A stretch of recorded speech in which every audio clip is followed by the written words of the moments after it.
So, here you are, lying somewhere comfortable. Maybe the lights are low, maybe the world outside has gone quiet, and you're just letting your mind settle. And I want to tell you something right now as you're listening to this. Somewhere up there, right at this very moment, there are roughly 10,000 commercial aircraft in the sky. 10,000. Some of them are crossing oceans, threading between mountain ranges, climbing through layers of cloud. Each one is a hollow metal tube, pressurized like a soda can, hurtling through air so thin and so cold that a human being couldn't survive in it for more than a couple of minutes unprotected. And every single one of them is flying. Not because of magic, not because of some mysterious force that we don't understand, but because of a set of principles that took humanity thousands of years to figure out.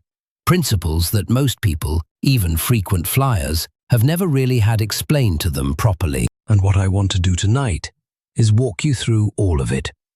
How airplanes actually work. Not the hand-wavy version you got in school, not the oversimplified cartoon explanation, but the real thing. The physics, the engineering, the materials, the history, the failures, the breakthroughs, all of it. We're going to take our time. There's no rush. If you drift off somewhere along the way, that's perfectly fine. That's kind of the idea. But if you stay with me, I think you'll find this genuinely fascinating. Because the story of how we learn to fly is one of the greatest engineering stories ever told. Let's start at the very beginning. And I mean the very beginning. For most of human history, flight was magic. It was mythology. It was something birds did, and gods did, and humans absolutely did not do. Think about what it must have been like to be a person 5,000 years ago, watching an eagle ride a thermal updraft, circling higher and higher without even flapping its wings. You had no framework to understand that. No concept of air pressure, no idea that air was even a substance with weight and density. Air was just nothing. It was the absence of stuff. And yet this bird was resting on it, climbing on it as if invisible stairs existed in the sky. The Greeks told the story of Daedalus and Icarus, the craftsman who built wings from feathers and wax so he and his son could escape the island of Crete. Icarus flew too close to the sun. The wax melted and he fell into the sea. It's a story about hubris, sure, but it also tells you something about how the ancients understood flight. They thought it was fundamentally about the wings themselves. Build the right wings, strap them on, flap hard enough, and you'd fly.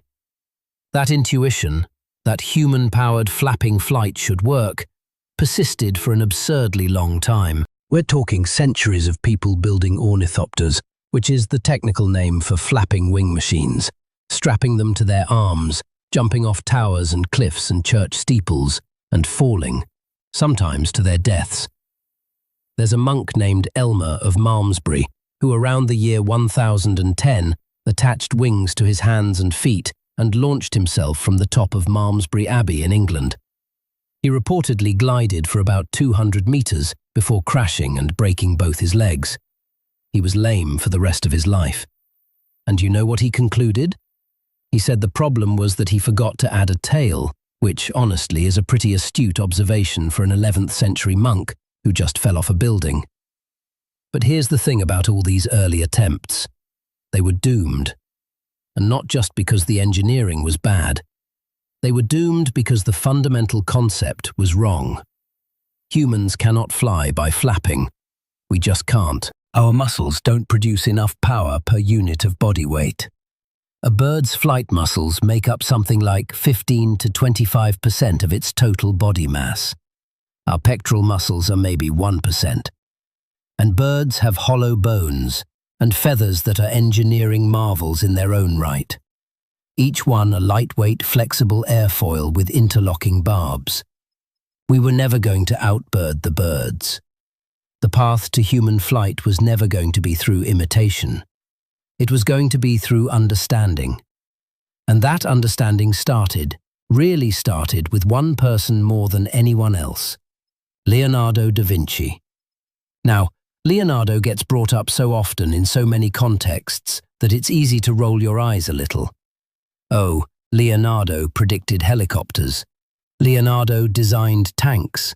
Leonardo was 500 years ahead of his time. But when it comes to flight, the praise is actually deserved, and for a specific reason. Leonardo was, as far as we know, the first person to sit down and systematically study how flight works as a physical phenomenon, not as a dream, not as a myth, but as a problem that could be analyzed. Between roughly 1485 and 1515, Leonardo filled notebook after notebook with observations about birds. He watched how they turned, how they adjusted their wings in gusts, how they tucked and dove and recovered. He sketched wing cross-sections. He thought about how air moved over surfaces. And he designed flying machines. Yes, including ornithopters, because he hadn't fully escaped that idea. But also something much more important. He designed what we'd now recognize as a rudimentary parachute, and he sketched a device that looks remarkably like an aerial screw, a kind of proto-helicopter. But perhaps his most significant insight was something quieter than any of those inventions. He began to understand that air was a fluid, that it had substance, that when a wing moved through air, the air pushed back. He wrote about it in terms of resistance and pressure. He wasn't right about everything, not by a long stretch, but he was asking the right questions for the first time. Now, Leonardo's notebooks were private. They were written in his famous mirror script, and most of them weren't widely known or studied until centuries after his death. So his direct influence on the development of aviation was actually pretty limited. The ideas had to be rediscovered independently. But what he represents is the moment when flight shifted from mythology to engineering, from "wouldn't it be wonderful if" to "let's figure out how this actually works." And then, for a long time, not much happened. At least, not on the heavier-than-air front, because in 1783, something else entirely stole the show. The Montgolfier brothers, Joseph Michel and Jacques Etienne, launched the first successful hot air balloon flight in Annonay, France. And a few months later, in November of that year, two men, Jean-François Pilatre de Rosier and the Marquis d'Arlande, floated over Paris in a Montgolfier balloon, becoming the first human beings to fly in any meaningful sense. They traveled about 5.5 miles in roughly 25 minutes, feeding straw into a fire to keep the air in the balloon hot. And just 10 days later, Jacques Charles and Nicolas Louis Robert flew a hydrogen balloon even farther. This was a genuine revolution. Humans were flying. But here's what's important to understand. Balloons work on a completely different principle than aeroplanes. A balloon flies because it's buoyant. The hot air or hydrogen inside it is less dense than the surrounding atmosphere. So, the balloon floats the same way a cork floats in water. There's no lift being generated by air moving over a wing. There's no aerodynamics involved in any meaningful way. A balloon is basically a boat for the sky. It goes where the wind takes it. You can go up and you can go down by adjusting your buoyancy, but you can't really steer. You're a passenger of the atmosphere. And for a surprisingly long time, a lot of very smart people thought that was good enough. That the future of flight was lighter than air, balloons, and later dirigibles and airships. The idea that you could build something heavier than air and make it fly under its own power seemed to many serious scientists physically impossible. Lord Kelvin, one of the most respected physicists of the 19th century, reportedly said in 1895 that heavier-than-air flying machines were impossible. Now, whether he said exactly that is debated, but the sentiment was common among educated people of the time. The math seemed to be against it. But not everyone agreed, and this is where the story starts to get really good, because the people who cracked the problem of heavier-than-air flight weren't the ones you might expect. They weren't university professors or government-funded researchers. The most important breakthroughs came from a handful of obsessive, often self-taught individuals who just couldn't let the problem go. The first one I want to tell you about is Sir George Cayley, and if there's an unsung hero in the history of aviation, it's Cayley. Born in 1773 in Yorkshire, England, Cayley was a baronet, minor nobility with enough money and free time to pursue whatever interested him. And what interested him from a very young age was flight. By 1799, when he was just 26 years old, Cayley had done something remarkable. He had identified the 4 forces that act on a flying machine: lift, weight, thrust, and drag. He engraved a small silver disc. You can still see it in the Science Museum in London, with a diagram showing these 4 forces acting on a fixed-wing aircraft. A fixed wing, not a flapping wing. Cayley understood more clearly than anyone before him that the wing's job was to generate lift, and that thrust, the force that moves the aircraft forward, should come from a separate mechanism. He separated the problem of lift from the problem of propulsion, and that single conceptual breakthrough is arguably the most important idea in the entire history of aviation. Think about what that means. For thousands of years, people had looked at birds and assumed that wings had to do everything, generate lift and provide thrust simultaneously through flapping. Cayley said no. The wing just sits there and lets the air flow over it. Something else, an engine, a propeller, whatever, pushes the aircraft forward. And the forward motion is what makes the wing work. That's the fundamental architecture of every aeroplane that has ever flown. From the Wright Flyer to a Boeing 787, the wing generates lift, the engine generates thrust, 2 separate systems working together. Cayley didn't stop there. Over the next several decades, he built and tested gliders. He studied wing shapes. He experimented with cambered airfoils, wings that are curved on top and flatter on the bottom. He built a whirling arm apparatus, which is basically a long beam that spins around a central pivot with a wing shape mounted at the end, so you can measure how much lift and drag different shapes produce at different speeds. It's a crude ancestor of the wind tunnel, and in 1853, when Cayley was 79 years old, he built a full-sized glider. And according to accounts that are somewhat disputed but generally accepted, he convinced his coachman, a man whose name may have been John Appleby, to ride in it as it was launched across a small valley on Cayley's estate. The glider flew briefly, unsteadily, but it flew. The coachman reportedly climbed out shaken and said something to the effect of, "Sir George, I was hired to drive, not to fly," which is one of the great lines in aviation history. So by the middle of the 19th century, the theoretical foundation was there. Cayley had laid it out. Lift, weight, thrust, drag, fixed wings, separate propulsion, cambered airfoils. But there was still an enormous gap between understanding the principles and actually building a machine that could sustain controlled, powered flight. And filling that gap would take another 50 years of work by a series of brilliant, eccentric, and sometimes tragic figures. One of the most important and most heartbreaking was a German engineer named Otto Lilienthal, and his story begins in the rolling hills outside Berlin, where he built himself a conical hill, an artificial hill. Actually, he had it built specifically for his experiments, about 15 meters tall, right there in Lichterfelde, which is now a suburb of Berlin. And the reason he built a hill is simple and kind of wonderful. He needed a place where he could launch himself into the wind no matter which direction it was blowing. So he constructed this cone-shaped mound and would climb to the top, strap himself into one of his gliders, face into the breeze, and run downhill until the air caught him and lifted him off the ground. Picture that for a moment. A man in the 1890s standing on top of a little hill he built with his own money, wearing what looks like a pair of enormous bat wings made of willow and cotton, waiting for the wind to pick up. And then he runs, and he flies. Not far, maybe 50 meters, maybe 100 on a good day, but he flies.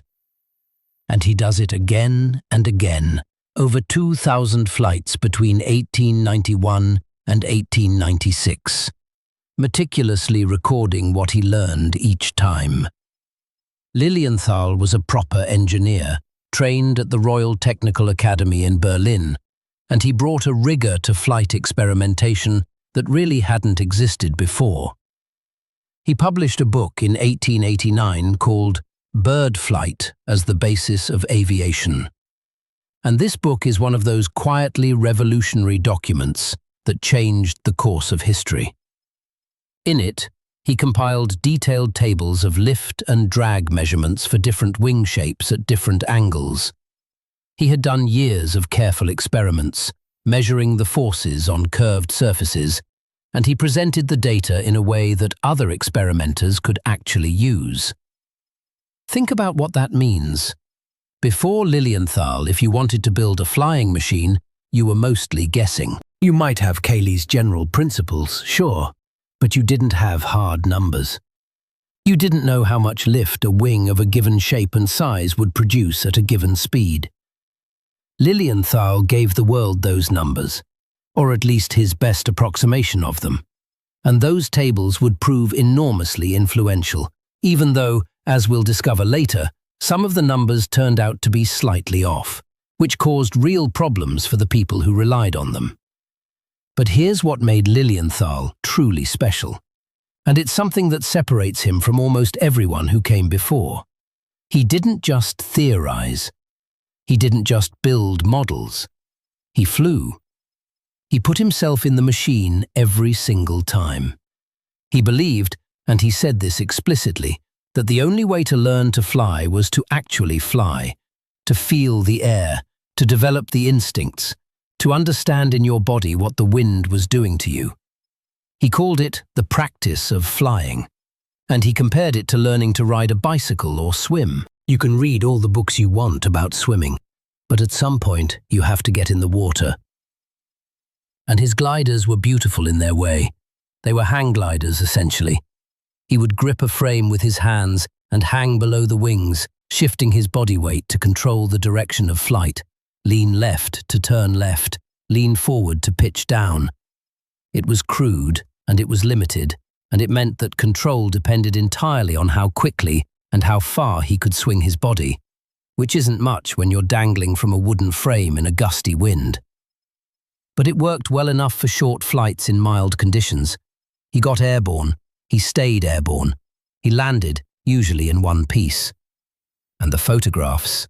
Someone brought a camera out to that little hill, and the photographs of Lilienthal hanging beneath his glider, silhouetted against the sky, were published in newspapers and magazines around the world. They were sensational.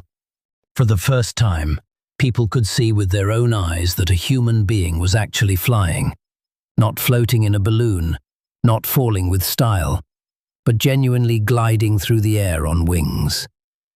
Those photographs inspired an entire generation of would-be aviators.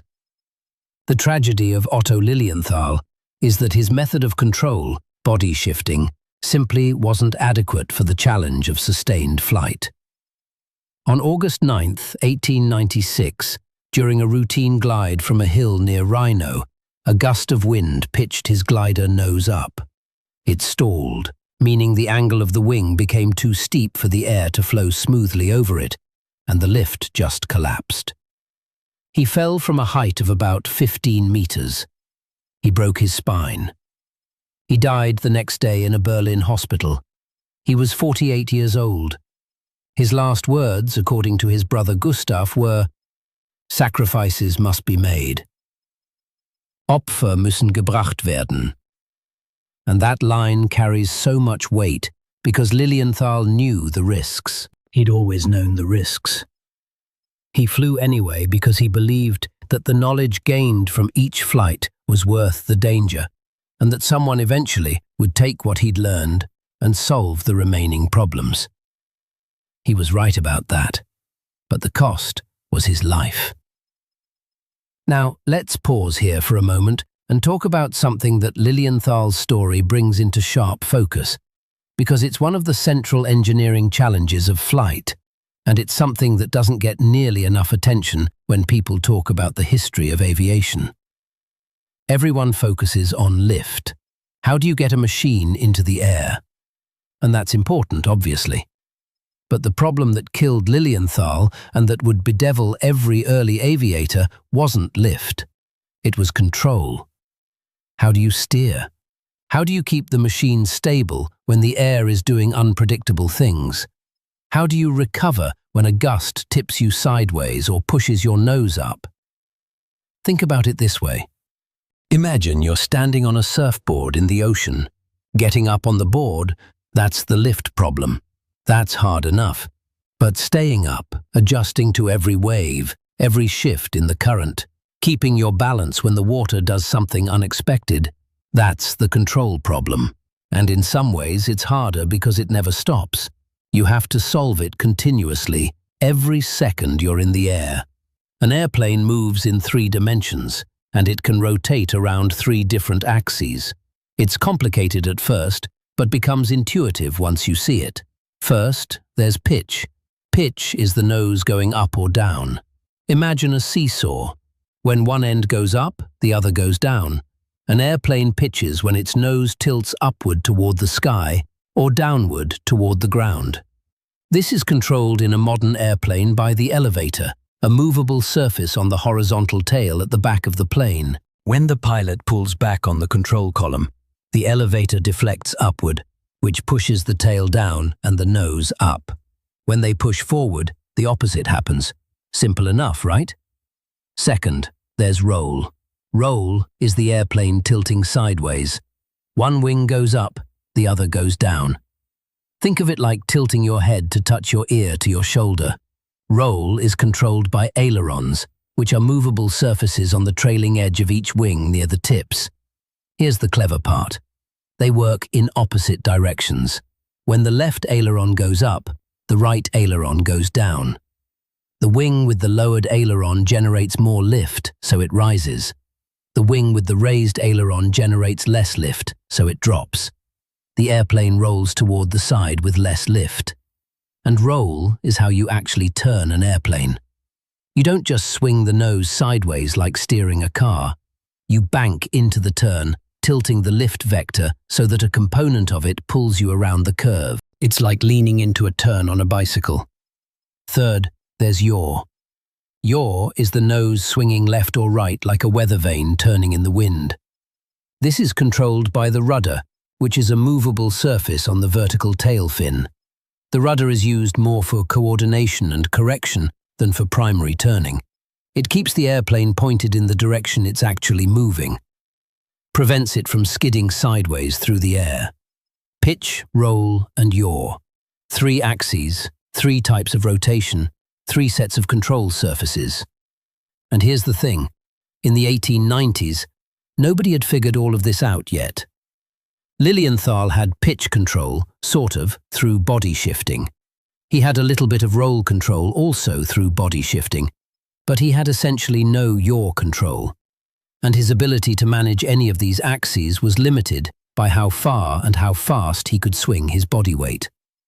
When the air did something sudden and violent, he simply couldn't respond quickly enough. Other experimenters were working on the same problems with varying degrees of success.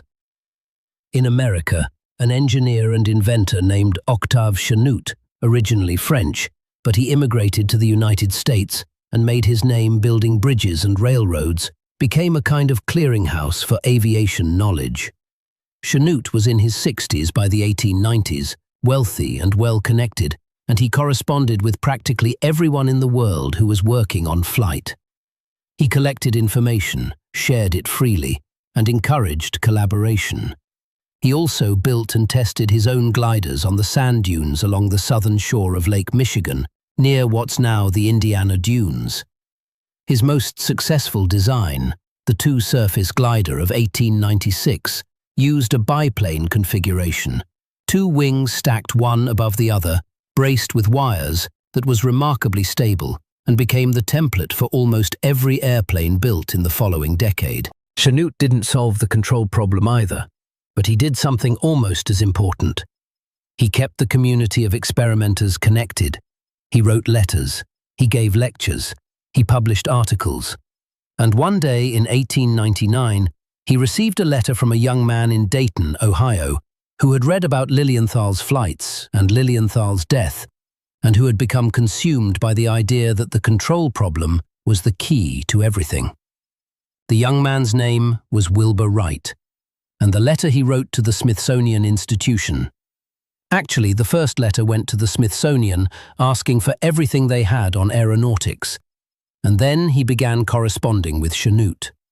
That letter set in motion a chain of events that would, within 4 years, produce the first successful, powered, controlled, heavier-than-air flight in human history.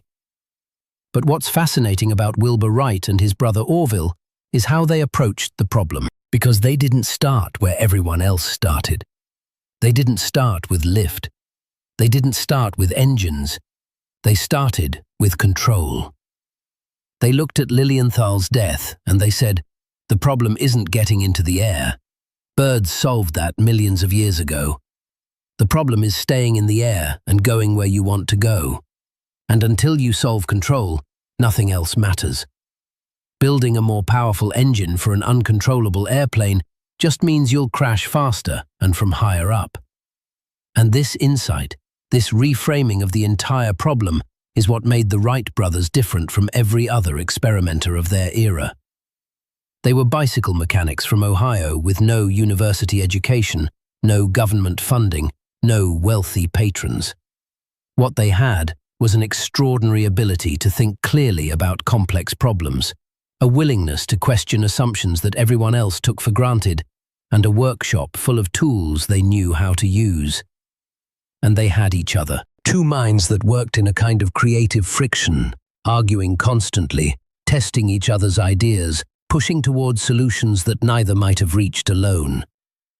The story of how they solved the control problem begins with an observation about birds.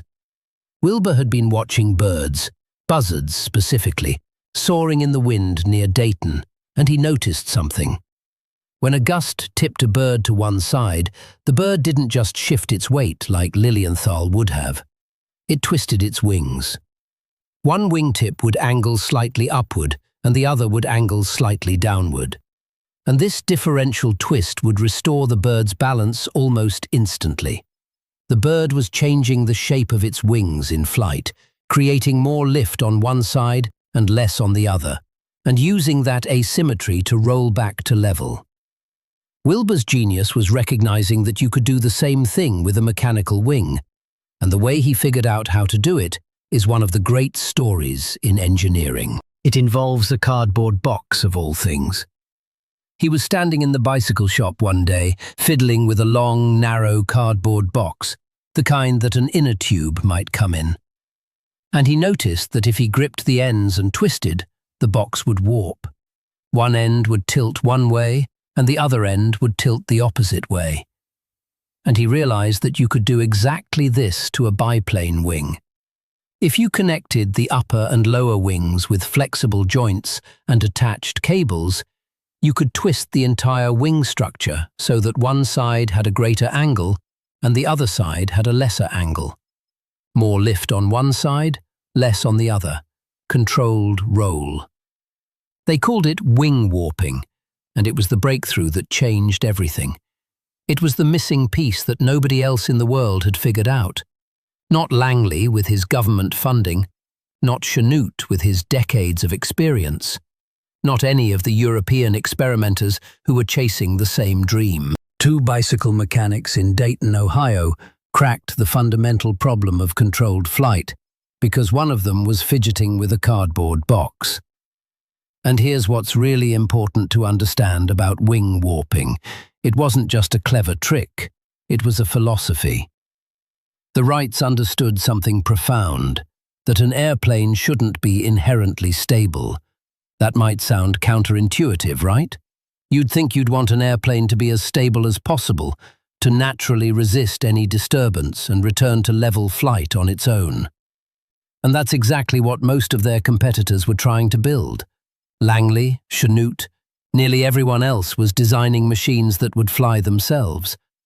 Essentially, aircraft that were so stable they'd resist being tipped or turned by the wind. The pilot was almost a passenger. But the Wrights looked at that approach and said, no.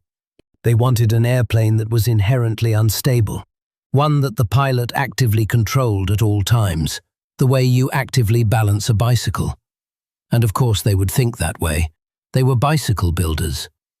They understood intuitively that a bicycle is unstable. It falls over if you don't balance it.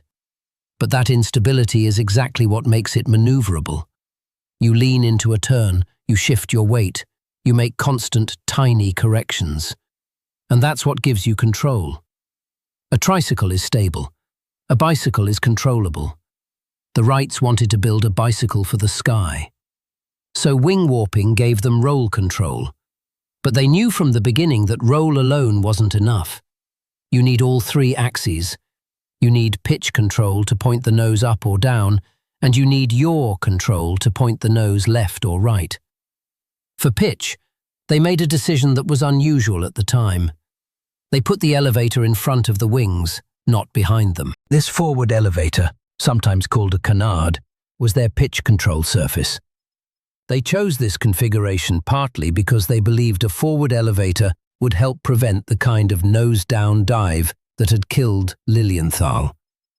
If the machine started to pitch down, the forward elevator would hit the increased airflow first and push the nose back up, acting as a kind of early warning system.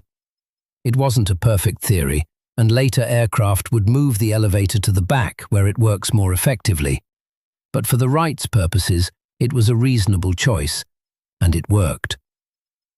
Now, yaw, turning left and right, that came later, and it came because they discovered a problem they hadn't anticipated. But we'll get to that in a moment. First, let's talk about what they actually did with all these ideas. Because the Wrights didn't just sit in their shop theorizing. They built things, they tested things, they went to the wind. In September of 1900, Wilbur traveled to Kitty Hawk, North Carolina. They'd chosen this spot very deliberately. They wrote to the United States Weather Bureau asking for locations with strong, steady winds and soft, sandy terrain for crash landings. Kitty Hawk on the Outer Banks fit perfectly. Consistent winds averaging around 13 miles per hour, wide-open sand flats, and relative privacy. That last part mattered to them. They didn't want spectators. They didn't want press. They wanted to work. That first year they brought a glider. No engine, just a biplane glider with about 17 feet of wingspan and the wing warping system built in. And honestly, the results were disappointing. The glider didn't produce nearly as much lift as they'd predicted. They'd calculated the expected lift using Lilienthal's data tables. Remember those tables from his years of careful measurements? The Wrights had relied on them heavily, and the numbers just weren't adding up. The glider was generating maybe a third to a half of the lift that Lilienthal's data said it should. They flew it mostly as a kite that first season, with ropes controlling it from the ground. And they got some useful experience with the wing warping. But the lift problem was troubling. They came back in 1901 with a bigger glider, 22 feet of wingspan this time, and the results were even more frustrating. More wing area should have meant proportionally more lift, but the performance was still way below predictions. And worse, they encountered a new problem. When they walked the wings to initiate a roll, something strange happened. The wing that went up, the one with increased lift, would sometimes drag backward, and the whole glider would swing around and dive toward the ground on the high wing side. They called it well digging, because the wingtip would dig into the sand. It was dangerous, and they didn't fully understand why it was happening. Wilbur came home from that 1901 season genuinely discouraged. He reportedly told Orville that man would not fly in 1,000 years. Think about that. The person who would achieve powered flight in just over 2 years was ready to give up. And what pulled them back was stubbornness. Really, That, and a growing suspicion that the problem wasn't their design. The problem was the data. Here's where the Wrights did something that separates great engineers from good ones. Instead of just tweaking their glider and trying again, they went back to first principles. They questioned everything, including the numbers that everyone in the field had been treating as gospel. Lilienthal's lift tables, Smeaton's coefficient, a number used in the lift equation that dated back to the 18th century. The Wrights decided to check these numbers for themselves. So, in the fall of 1901, back in Dayton, they built a wind tunnel. Now, wind tunnels weren't new. Francis Wenham had built one back in 1871, but the Wrights' wind tunnel was a masterpiece of practical engineering. It was a simple wooden box, about 6 feet long and 16 inches square, with a fan driven by a small gasoline engine at one end. What made it brilliant was the measuring instruments inside. They built delicate balances out of bicycle spokes and hacksaw blades, little devices that could compare the lift and drag of different wing shapes simultaneously, cancelling out variations in wind speed. The elegance of these instruments is still admired by aerodynamicists today. They were cheap, they were homemade, and they were remarkably accurate. Over the course of about 2 months, October and November of 1901, the Wrights tested over 200 different wing shapes in that wind tunnel. Miniature airfoils made of sheet metal, each one slightly different. Different cambers, different aspect ratios, different thicknesses, different edge shapes. They tested monoplanes and biplanes and triplanes. They tested wings that were long and narrow versus wings that were short and wide. And what they found confirmed their suspicion. Lilienthal's data was off, not by a little, by a lot. And more importantly, Smeaton's coefficient, the number that everyone had been plugging into the lift equation for over 100 years, was wrong. The accepted value was about 0.005. The Wrights determined it was closer to 0.0033. That's a 30% error, and it explained perfectly why their gliders had been underperforming. Let's pause on this for a second because it's genuinely remarkable. 2 men with no college education, no formal training in physics or engineering, working in a bicycle shop in Ohio, had just overturned a century of accepted aerodynamic data. They did it with homemade instruments on a shoestring budget in 2 months. And they were right. Their wind tunnel data was so good that when they used it to design their next glider, the 1902 model, the predicted performance matched the actual performance almost exactly. That almost never happens in engineering, and it tells you just how careful and precise their measurements were. The 1902 glider was a revelation. It had a 32-foot wingspan, a much better airfoil shape based on their wind tunnel results, and it flew beautifully. Lift was right where they predicted, but that well-digging problem, the one where the high wing would drag and the glider would spin, was still there. And this is where the third axis of control finally enters the story. They'd initially put a fixed vertical fin at the tail, thinking it would counteract the tendency to yaw during wing warping. The idea was that when the glider started to swing sideways, the fixed fin would catch the airflow and straighten things out like a weather vane. But it didn't work. In fact, it sometimes made things worse. Here's why, and this is a beautiful piece of aerodynamic reasoning. When you warp the wings to roll, the wing that goes up generates more lift. But more lift also means more drag. It's called induced drag, and it's an unavoidable consequence of producing lift. So the high wing is producing more drag than the low wing, and that differential drag is pulling the nose toward the high wing side. The fixed vertical fin, instead of correcting this, was actually adding to the problem. The sideways airflow was hitting the fin and pushing the tail even further around. Orville had the insight, reportedly coming to him one night as he lay awake thinking about it. What if the vertical fin wasn't fixed, What if it could move? If you made it a movable rudder and you coordinated it with the wing warping so that when you warped the wings, the rudder would deflect to counteract the adverse yaw, well, then you'd have it. All three axes working together. Roll from wing warping, pitch from the forward elevator, yaw from the movable rudder, complete control. They connected the rudder cables to the wing warping system so that the pilot could operate both simultaneously with a single hip cradle. The pilot would lie prone on the lower wing, and shifting their hips to one side would simultaneously warp the wings and deflect the rudder in a coordinated way. It was ingenious, and it worked. In October of 1902, they made hundreds of glides, over 1,000 that season, some covering distances of over 600 feet. They could turn, they could bank, they could correct for gusts. They had solved the control problem, and now, only now, were they ready to add an engine. This is something people often get backward. They think the Wright brothers' achievement was building a flying machine with a motor. But the motor was almost an afterthought. The real work, the years of patient experimentation, the wind tunnel, the glider testing, all of that was about control.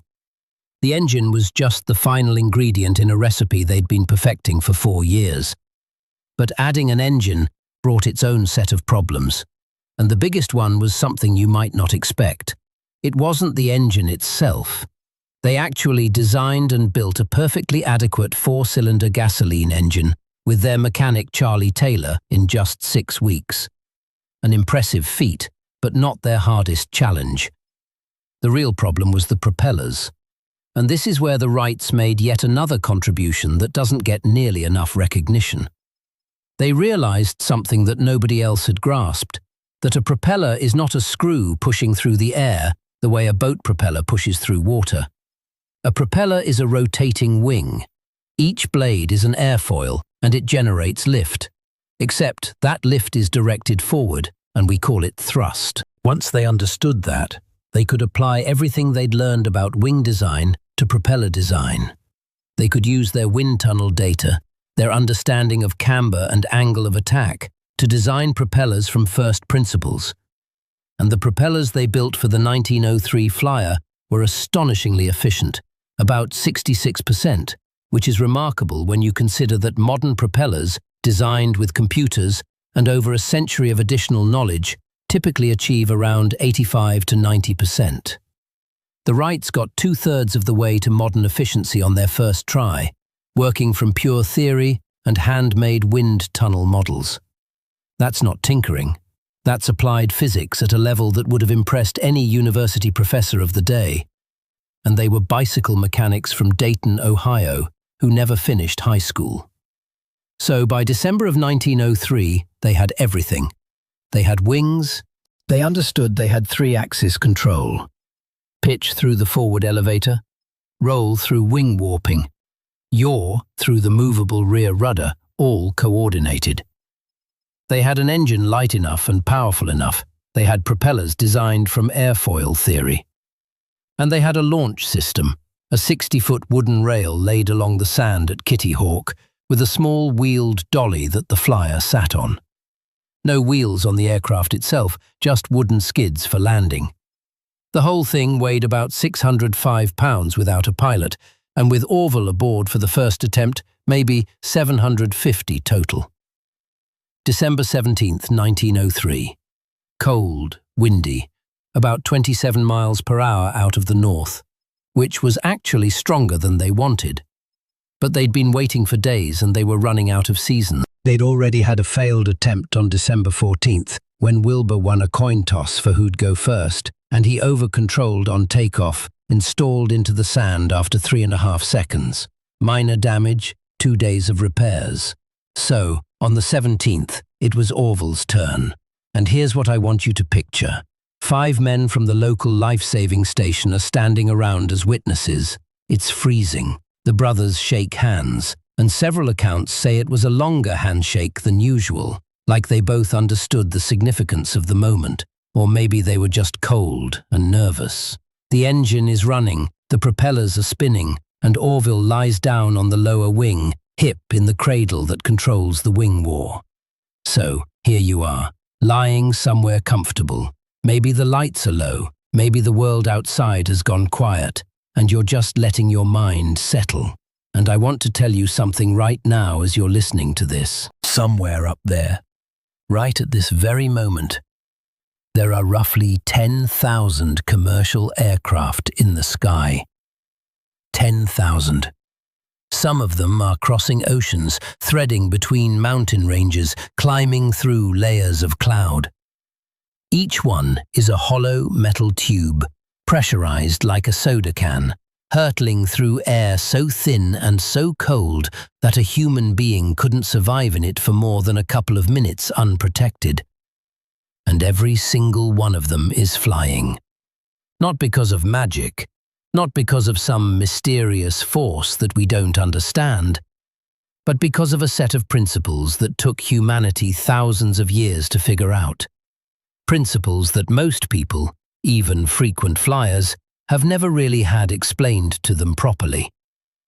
And what I want to do tonight is walk you through all of it, how airplanes actually work. Not the hand-wavy version you got in school, not the oversimplified cartoon explanation, but the real thing. The physics, the engineering, the materials, the history, the failures, the breakthroughs, all of it. We're going to take our time. There's no rush. If you drift off somewhere along the way, that's perfectly fine. That's kind of the idea. But if you stay with me, I think you'll find this genuinely fascinating. Because the story of how we learned to fly is one of the greatest engineering stories ever told. But before we get into the details, before we talk about lift and thrust and drag, and all the beautiful physics that keeps you suspended at 35,000 feet, I want you to understand something fundamental. Something that changes how you'll see every airplane you ever fly on. When you're sitting in your seat, looking out the window at that wing stretching out into the blue, you're not just looking at a piece of metal. You're looking at a battlefield, a war zone, a place where four invisible forces are locked in a constant, unending struggle for control. And the most remarkable thing about this war is that you don't feel it. You sit there, drinking your coffee, watching a movie, drifting off to sleep, while outside that thin aluminium skin, a battle of unimaginable intensity is being fought every single second of your journey. There's a force trying to drag you down into the earth below. There's a force that's trying to push you up into the sky, using nothing but the shape of a wing and the movement of air. There's a force that's trying to shove you forward through the thin, cold atmosphere. And there's a force that's trying to drag you backward, to slow you down, to steal your energy and leave you stranded. These four forces are in constant conflict, and the reason you're up there at all is because engineers have learned over more than a century of trial and error how to keep them in a delicate, fragile, beautiful balance. Let's start with the most obvious enemy. The force that you feel right now, even lying here in your bed, gravity. It's the force that keeps your feet on the ground when you walk, that makes you feel heavy when you climb stairs, that ensures that anything you drop falls down, not up. It's the force that the ancient Greeks called weight, and it's the one that every flying machine has to conquer before it can even think about getting off the ground. In aviation, we call it weight, and it's the absolute dictator of the battlefield. When an airplane is sitting on the runway, weight is in complete control. Every single pound of that machine, the structure, the fuel, the passengers, the luggage, the catering carts, even the air inside the cabin, it's all pressing down on the landing gear, compressing the tires, trying to push the airplane into the earth. The landing gear is designed to handle this load, of course, with shock absorbers and massive tires that spread the weight across the concrete. But even with all that engineering, the weight is still there, constant and unrelenting. And here's what's fascinating about weight in this war. It never sleeps. It never takes a break. It never gets tired. Unlike the other forces we'll talk about, which can be manipulated, reduced, increased, or redirected, Weight is a fixed fact of physics. It depends on just two things: how much mass the airplane has and how strong the gravity is where it's flying. Unless the airplane burns off fuel or drops cargo, the weight doesn't change. And gravity is effectively constant anywhere near the surface of the Earth. So weight is always there, always pulling down, always trying to bring the airplane back to the ground. This is why the weight of an airplane is calculated so carefully before every single flight. The pilots don't just guess.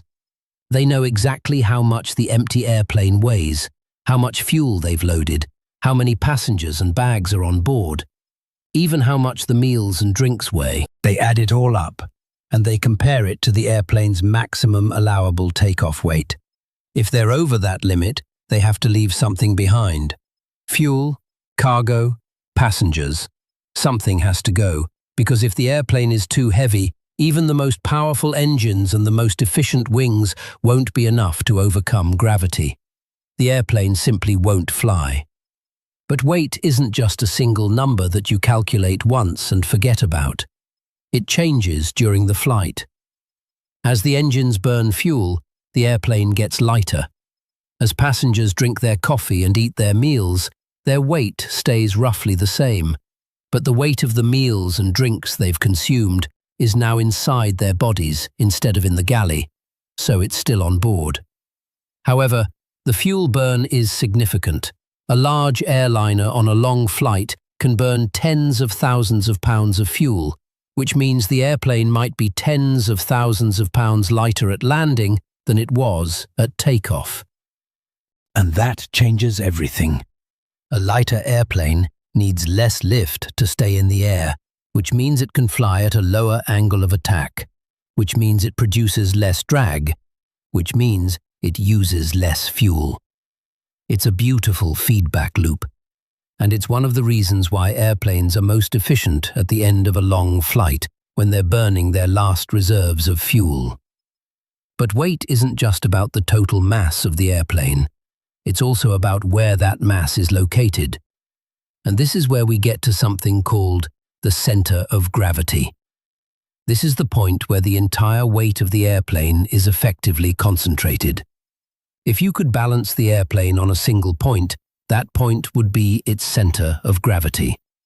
And where this point falls is absolutely critical for the airplane's stability and control.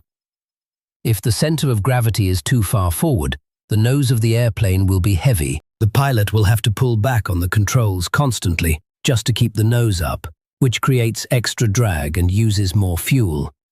More dangerously, if the center of gravity is too far forward, the elevator might not have enough authority to raise the nose for takeoff or landing. The airplane could simply refuse to rotate off the runway, or it could pitch down uncontrollably on approach. If the center of gravity is too far aft, the nose will be light. The airplane will be more maneuverable, which sounds good, but it also makes it inherently unstable. A slight disturbance, a gust of wind, a passenger shifting in their seat could cause the nose to pitch up sharply, increasing the angle of attack, increasing the lift, pitching the nose even higher. This is called a pitch up, and if it goes too far, the wing can stall and the airplane can enter a spin. This is why airlines are so careful about how luggage is loaded into the cargo hold. The bags aren't just thrown in randomly. They're placed in specific positions to ensure the center of gravity stays within the safe range throughout the flight, even as fuel burns off and shifts the balance. So weight is the dictator. It sets the rules of engagement. It determines how much lift you need to generate, how much thrust you need to produce, and how you need to distribute the load to keep the airplane controllable. But weight alone doesn't tell you anything about how an airplane actually flies. For that, we need to meet the force that defies gravity. The force that uses the air itself as a weapon against the pull of the Earth. We need to understand lift.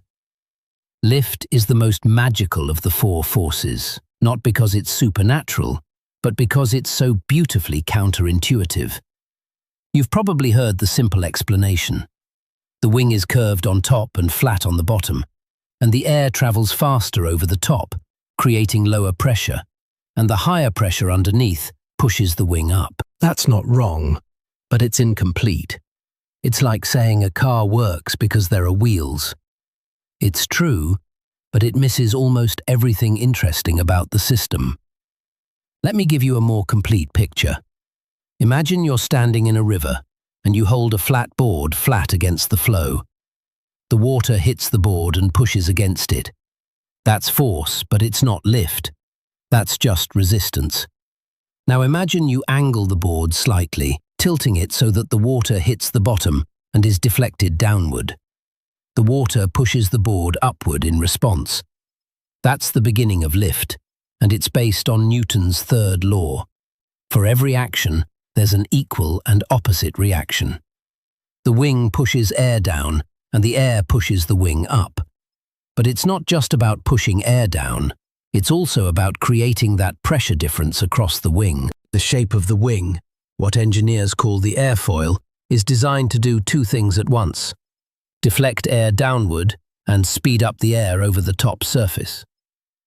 When air flows over the curved upper surface of the wing, it has to travel a longer path than the air traveling under the flatter lower surface. To keep up with the air underneath, the air on top has to speed up. And as we've learned from the 18th century Swiss mathematician Daniel Bernoulli, when a fluid speeds up, its pressure drops. So the air pressure above the wing is lower than the pressure below it. That difference in pressure creates a net upward force. That's lift. It's a combination of Bernoulli's principle and Newton's action-reaction. It's not one or the other. It's both, working together to create the force that fights gravity. But here's the thing about lift that makes it such a fascinating force in this war. It doesn't exist at all until the airplane is moving. If you're sitting on the runway, engines off, the wing is generating exactly zero lift. The only forces acting on the aeroplane are weight pulling it down and the ground pushing it up, holding it in place. It's only when you start moving, when the engine begins to produce thrust and the aeroplane accelerates, that the wing starts to do its job. As the speed increases, the airflow over the wing speeds up, the pressure difference grows, and the lift begins to build. Slowly at first, then faster and faster, the weight is gradually transferred from the landing gear to the wings. The tires start to unload, the shock absorbers start to extend. The aeroplane gets lighter on its feet, and at a certain point, at a speed called rotation speed, the lift becomes greater than the weight, and the aeroplane leaves the ground. The war has entered a new phase. But lift doesn't just depend on speed. It also depends on the angle at which the wing meets the air. This angle, called the angle of attack, is one of the most important concepts in all of aviation. Think of it like this. If you hold your hand flat out the window of a moving car, palm facing forward, you feel a lot of resistance. The air is pushing against your hand. If you tilt your hand slightly upward, you feel a different sensation. The air starts pushing your hand up. That's angle of attack. As you tilt your hand more, the upward force increases, up to a point. Tilt it too much, and the airflow breaks away from the top of your hand, the lift disappears, and your hand drops. That's a stall. An airplane's wing behaves the same way. As the pilot pulls back on the controls, the angle of attack increases, and the lift increases. More lift means the airplane climbs faster or turns tighter. But there's a limit. At about 15 to 20 degrees of angle of attack, depending on the wing design, the smooth airflow over the wing breaks down. The air separates from the upper surface, the low pressure collapses, and the lift drops dramatically. This is a stall, and it's one of the most dangerous things that can happen in flight, because it can happen at any speed, at any altitude, if the wing is asked to produce more lift than it's physically capable of delivering. This is why aeroplane wings aren't just flat slabs of metal. They're carefully shaped airfoils, tested and refined over decades, designed to produce the maximum possible lift with the minimum possible drag, and designed to give plenty of warning before a stall occurs. The airfoil shape determines how much lift you get at a given speed and angle of attack, how much drag that lift costs you, and how the wing behaves at the edge of its performance envelope. And here's where it gets really interesting. The wing doesn't just generate lift at a single point, it generates lift all along its length, but not evenly. The root, where the wing meets the fuselage, produces more lift than the tip, because the tip is affected by those energy-wasting wingtip vortices that we'll talk about later. To account for this, engineers design the wing with a specific twist called washout. The tip is twisted slightly downward relative to the root, so that at any given angle of attack, the root is producing more lift than the tip. This means that when the wing starts to stall, it stalls at the root first. The root stalls, the airplane begins to buffet, giving the pilot a clear warning, but the tips are still producing lift, which means the ailerons are still working, and the pilot can still control the airplane. It's one of those small engineering details that you never see, but that can save your life. So lift is the weapon against weight, but it only works when the airplane is moving. And that movement comes from the next force in our story, thrust. Thrust is the force that pushes the airplane forward through the air, giving the wing the speed it needs to generate lift. It's the engine's contribution to the battle, and the story of how thrust has evolved, from the earliest propellers to the roaring turbofans of today, is a story of engineering triumph. In the beginning, thrust came from propellers. The Wright brothers used two large wooden propellers, driven by a lightweight gasoline engine, to pull their flyer through the air. Those propellers were brilliantly designed, surprisingly efficient, and they worked. But they had limitations. The faster the aeroplane flew, the less efficient the propeller became. At a certain point, the tips of the propeller blades would start to approach the speed of sound, creating shock waves that dramatically reduced efficiency and increased noise. The solution to this problem was the jet engine. Instead of turning a propeller to push air backward, a jet engine takes air in at the front, compresses it, mixes it with fuel, burns it, and expels the hot gases out the back at tremendous speed. The reaction to that rearward blast pushes the engine and the airplane attached to it forward. It's Newton's third law in action once again. Jet engines are much more efficient at high speeds and high altitudes than propellers, which is why almost every commercial airliner today uses jet engines. But modern jet engines, specifically the high bypass turbofans you see under the wings of a Boeing or Airbus, are not just simple fire tubes. They're marvels of engineering, combining the thrust of a jet with the efficiency of a propeller. Most of the air that enters a modern turbofan engine doesn't go through the combustion core at all.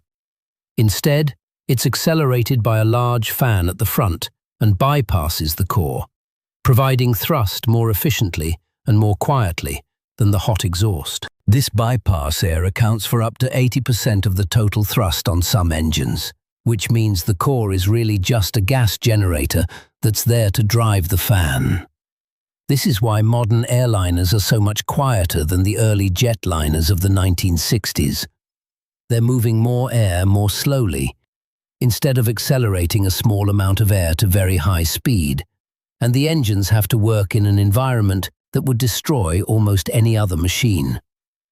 The turbine blades that extract energy from the hot exhaust gases sit in a stream of air that's hotter than the melting point of the metal they're made from. They survive because they're hollow and cool air is blown through them. They're coated with special materials that insulate them from the heat, and they're made from super alloys that can withstand temperatures that would melt ordinary steel.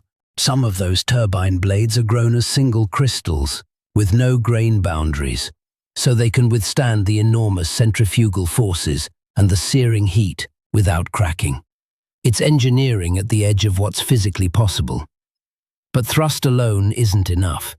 If thrust was the only force, the airplane would just keep accelerating forever, getting faster and faster, until it either broke apart or ran out of fuel. But it doesn't do that because there's a fourth force in play. The force that's always trying to slow the airplane down.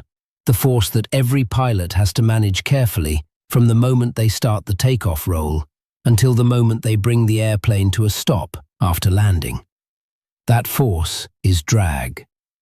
Drag is the resistance of the air to the passage of the airplane.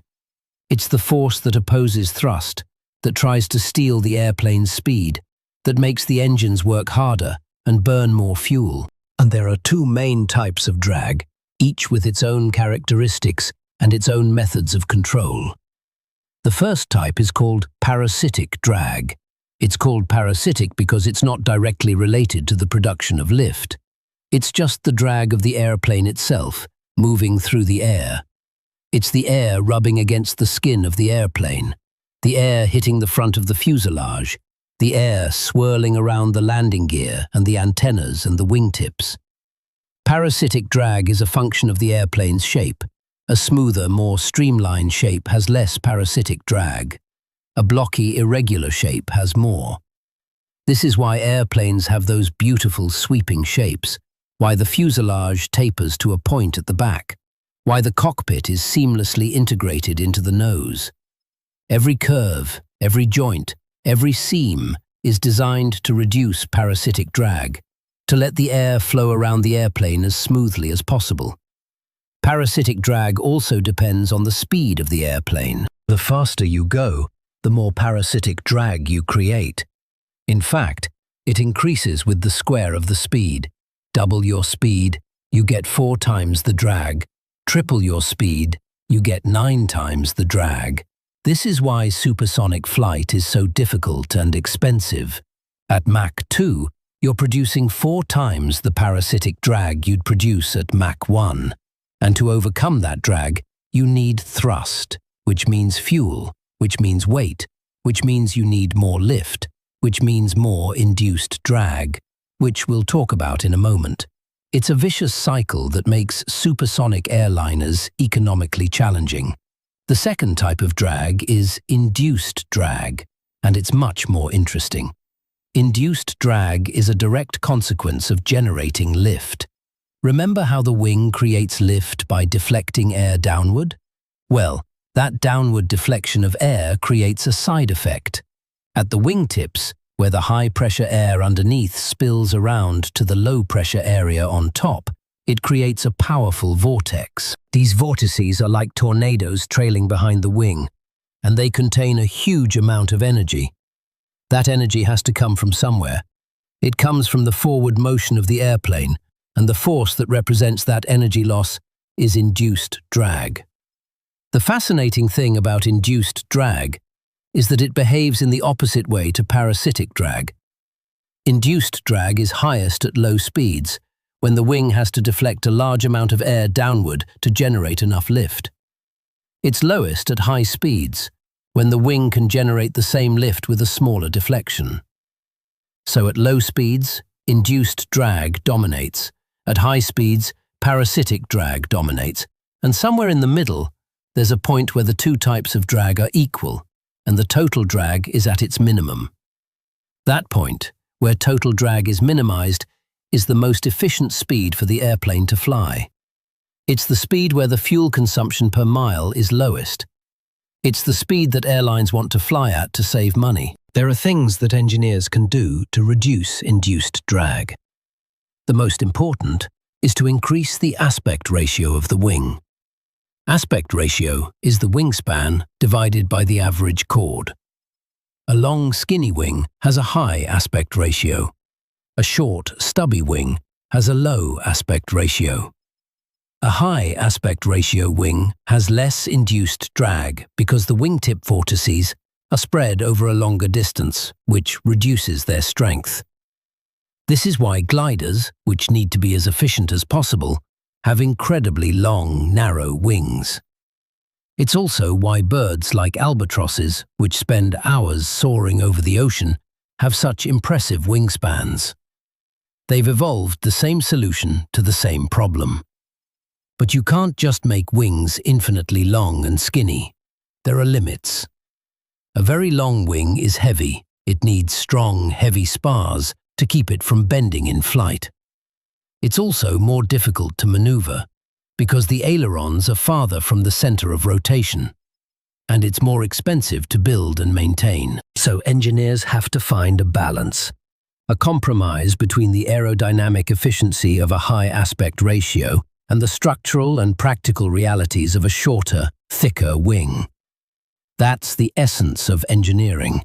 That's what makes it beautiful. So we have the four forces: weight pulling down, lift pushing up, thrust pushing forward, drag pulling back. The airplane is a constant balancing act, a war between these four invisible opponents. And the pilot, sitting in the cockpit with their hands on the controls, is the general, managing the battlefield.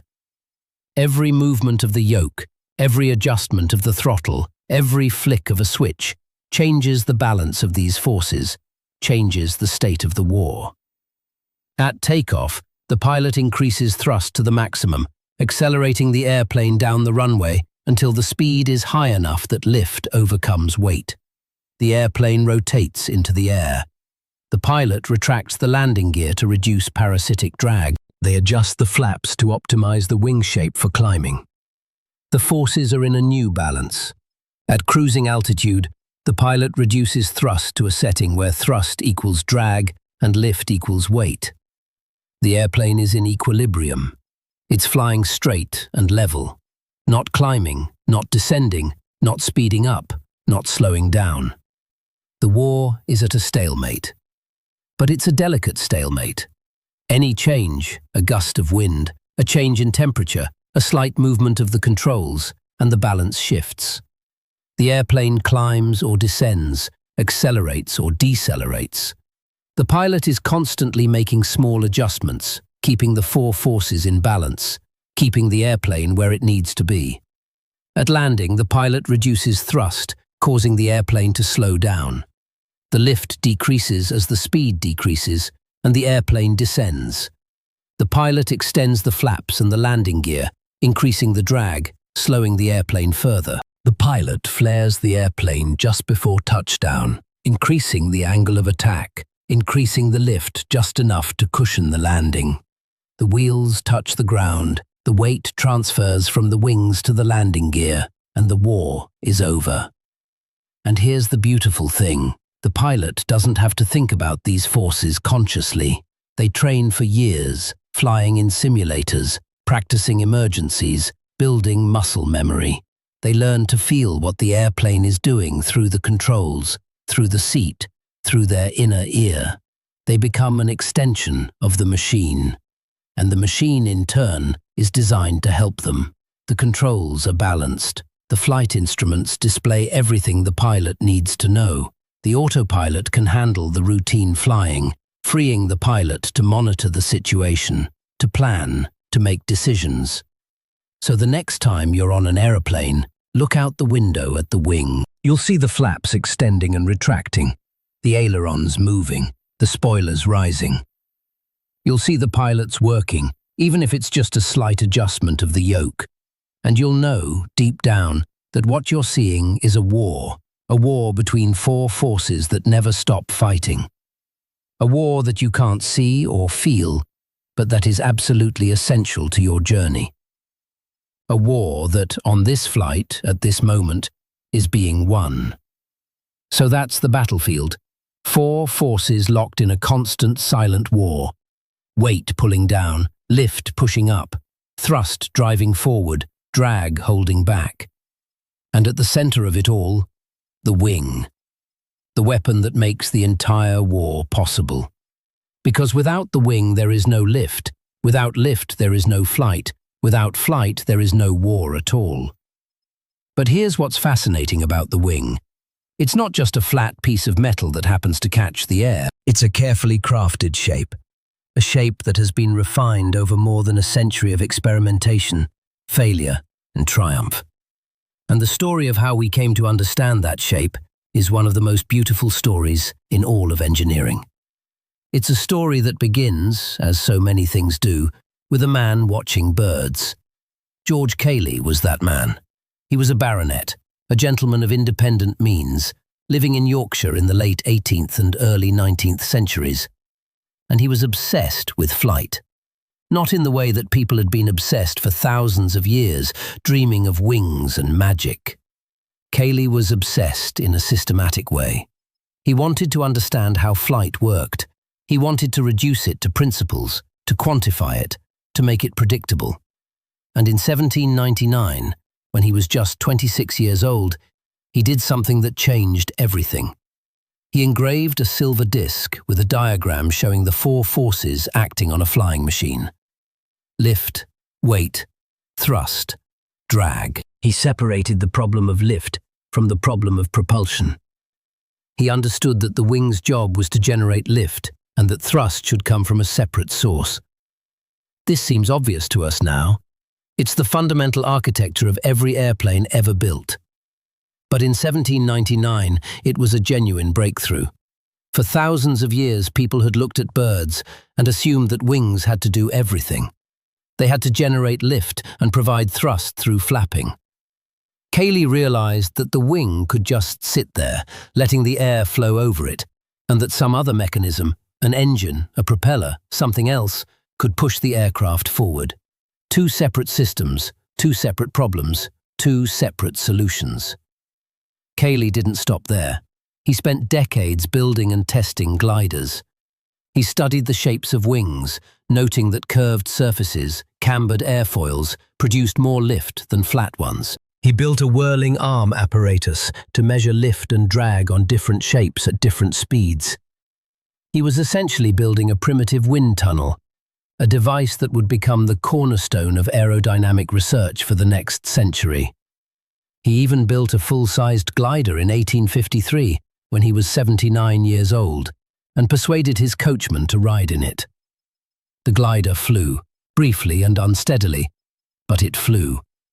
The coachman, whose name may have been John Appleby, climbed out shaken and said, "Sir George, I was hired to drive, not to fly."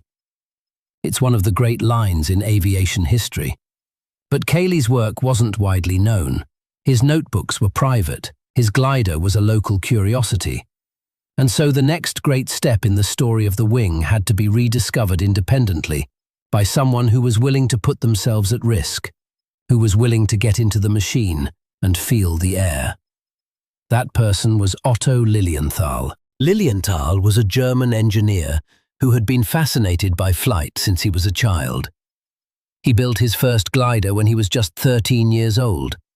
And in the 1890s, he made over 2,000 glider flights, launching himself from a conical hill he had built in a field near Berlin. He hung below the wings, gripping a frame, shifting his body to control the glider. He published his data, his measurements of lift and drag on different wing shapes, in a book called Bird Flight as the Basis of Aviation. It was a massive contribution, the first comprehensive set of aerodynamic data that could be used by other experimenters. But Lilienthal's method of control was limited. He could shift his weight, but he couldn't twist the wings. He couldn't change their shape in flight. And that limitation killed him. On August 9th, 1896, during a routine glide, a gust of wind pitched his glider nose up. The wing stalled, the lift collapsed, and he fell from a height of about 15 meters. He broke his spine and died the next day. His last words were, "Sacrifices must be made." And he was right. Sacrifices had to be made, and his sacrifice, his life, was the foundation on which the next generation of aviators would build, including a pair of bicycle mechanics from Dayton, Ohio, named Wilbur and Orville Wright. The Wright brothers were different from everyone who came before them. They were not scientists or engineers in the traditional sense. They were practical men who understood machines and materials. But they were also deep thinkers, willing to question assumptions that everyone else took for granted. And the assumption they questioned was the most fundamental one of all. They looked at Lilienthal's death and said, "The problem isn't getting into the air. Birds solved that millions of years ago. The problem is staying in the air and going where you want to go. The problem is control. So they approached the problem of flight backwards. Everyone else started with lift. How do we get the machine into the air? The Wrights started with control. How do we stay there once we get there? They reasoned that if you could solve control, you could solve everything else. If you could steer the airplane, you could avoid the stalls and the side slips and the spins that had killed Lilienthal and so many others. If you could control the airplane, the rest was just a matter of finding the right engine and the right wing shape. And their breakthrough came from watching birds, specifically buzzards, soaring in the wind near Dayton. Wilbur noticed something. When a gust tipped a bird to one side, the bird didn't just shift its weight, it twisted its wings. One wingtip angled upward, the other downward. And this differential twist restored the bird's balance almost instantly. The bird was changing the shape of its wings in flight, creating more lift on one side and less on the other, and using that asymmetry to control its roll. The Wrights realized that they could do the same thing with a mechanical wing. And the way they figured out how to do it is one of the great stories in engineering. It involves a cardboard box. Wilbur was standing in the bicycle shop one day, fidgeting with a long, narrow cardboard box, the kind that an inner tube might come in. And he noticed that if he gripped the ends and twisted, the box would warp. One end would tilt one way, and the other end the opposite way. And he realized that you could do exactly this to a biplane wing. If you connected the upper and lower wings with flexible joints and attached cables, you could twist the entire wing structure so that one side had a greater angle of attack and the other side had a lesser angle. More lift on one side, less on the other. Controlled roll. They called it wing warping, and it was the breakthrough that changed everything. Wing warping gave them roll control. But they needed all three axes. They needed pitch to point the nose up or down. They needed yaw to point the nose left or right.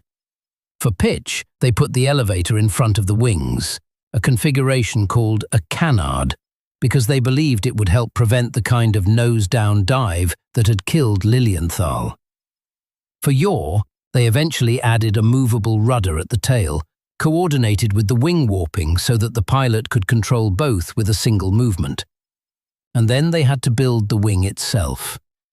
They needed a wing shape that would produce enough lift to overcome weight, but not so much drag that it would slow the airplane down. They needed a wing that would be stable and controllable, that would give the pilot time to react and space to correct, and they needed to build it with the materials they had available: wood, fabric, and wire. They built their first glider in 1900, and it flew poorly.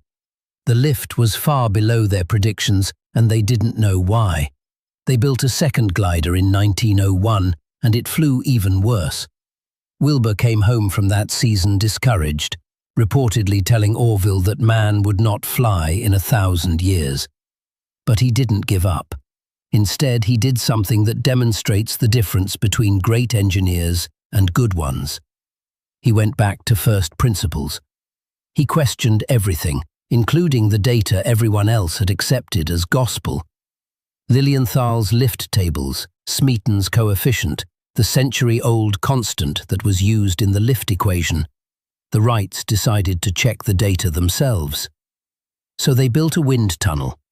Not a big wind tunnel, not a government-funded facility. A small, simple wooden box, about 6 feet long, with a fan at one end. But what made it special was the measuring instruments inside. They built delicate balances out of bicycle spokes and hacksaw blades, able to measure tiny differences in lift and drag. And over the course of a few months, they tested over 200 different wing shapes, systematically exploring the effects of camber, thickness, aspect ratio, and shape. Their results were startling. Lilienthal's data was wrong. Smeaton's coefficient was wrong. The accepted numbers that everyone had been using were off by as much as 30%. And when the Wrights used their own data to design the 1902 glider, The performance matched the predictions almost exactly. The glider flew beautifully. They had finally built a wing that worked. So what exactly did they learn? What is the shape of a wing that actually works? Let's look at it closely. The wing of a modern airplane, whether it's a Boeing or an Airbus or a Cessna, is based on the same principles that the Wrights discovered in their wind tunnel over a century ago. The upper surface of the wing is curved, cambered, so that the air has to travel a longer path over the top than under the bottom.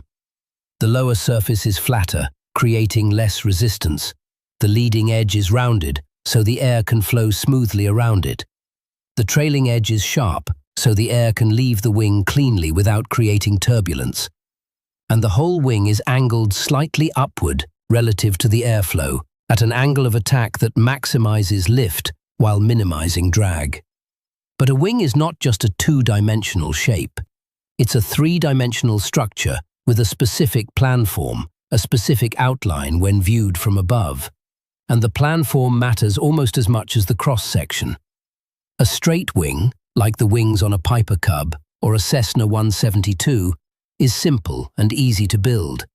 But it produces a lot of induced drag because the wingtip vortices are strong. A swept wing, like the wings on a jet airliner, reduces the strength of the vortices and delays the onset of shock waves at high speed. An elliptical wing, like the wing on the Supermarine Spitfire, has the lowest possible induced drag for a given wingspan, but it's difficult and expensive to manufacture. Each shape is a compromise, a trade-off between aerodynamic efficiency, structural strength, and manufacturing cost. And the wing doesn't just sit there doing nothing. It's a dynamic, active structure. It changes shape during flight. The flaps extend downward during takeoff and landing, increasing the camber of the wing and generating more lift at lower speeds. The ailerons move up and down to roll the airplane. The spoilers rise on the top of the wing to disrupt the airflow and reduce lift, helping the airplane descend or slow down. The slats extend from the leading edge to increase the angle of attack before a stall. The wing is a collection of moving surfaces, all working together to control the balance of forces. And underneath the skin, the wing is a marvel of structural engineering. It contains the fuel tanks in many aircraft, so the weight of the fuel is distributed along the span. It contains the landing gear in some aircraft, folding up into the wing when retracted. It contains hydraulic lines, electrical wiring, de-icing systems, sensors, and actuators. It's not just a wing, it's a miniature world of interconnected systems. The spar is the backbone of the wing, a long, strong beam that runs from the root to the tip, carrying most of the bending load. The ribs are the cross pieces that give the wing its shape. The skin is the outer covering, which carries some of the load and provides a smooth, aerodynamic surface. And all of these parts are carefully designed and manufactured to be as light as possible, while still being strong enough to survive the worst conditions the airplane will ever encounter. This is the wing, a carefully crafted shape that uses the movement of air to create the force that fights gravity. A dynamic structure that changes shape and position to control the airplane. A collection of systems and components that make the entire machine work. And when you look out the window of an airplane and see that wing stretching out into the blue, you're not just looking at a piece of metal. You're looking at centuries of experimentation, decades of engineering, and the work of thousands of people who dedicated their lives to understanding how to fly.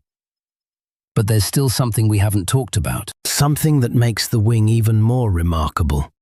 Something that connects the shape of the wing to the physics of the air and the design of the aeroplane in ways that are truly beautiful. It's the idea that a wing isn't just a shape, it's a relationship. A relationship between the speed of the air, the density of the air, the angle of attack, and the shape of the aerofoil. A relationship that engineers express with a single number, a number that determines everything about how the wing performs. And understanding that number is the key to understanding why airplanes look the way they do, why they fly the way they fly, and why a wing that works perfectly at one speed and altitude might be completely useless at another. That number is the lift coefficient, and it's the hidden variable that makes the whole system work. Lift equals the lift coefficient times the air density times the speed squared times the wing area. And the lift coefficient in turn depends on the angle of attack and the shape of the aerofoil. It's the variable that pilots and engineers are always trying to control. Increase the angle of attack and the lift coefficient goes up.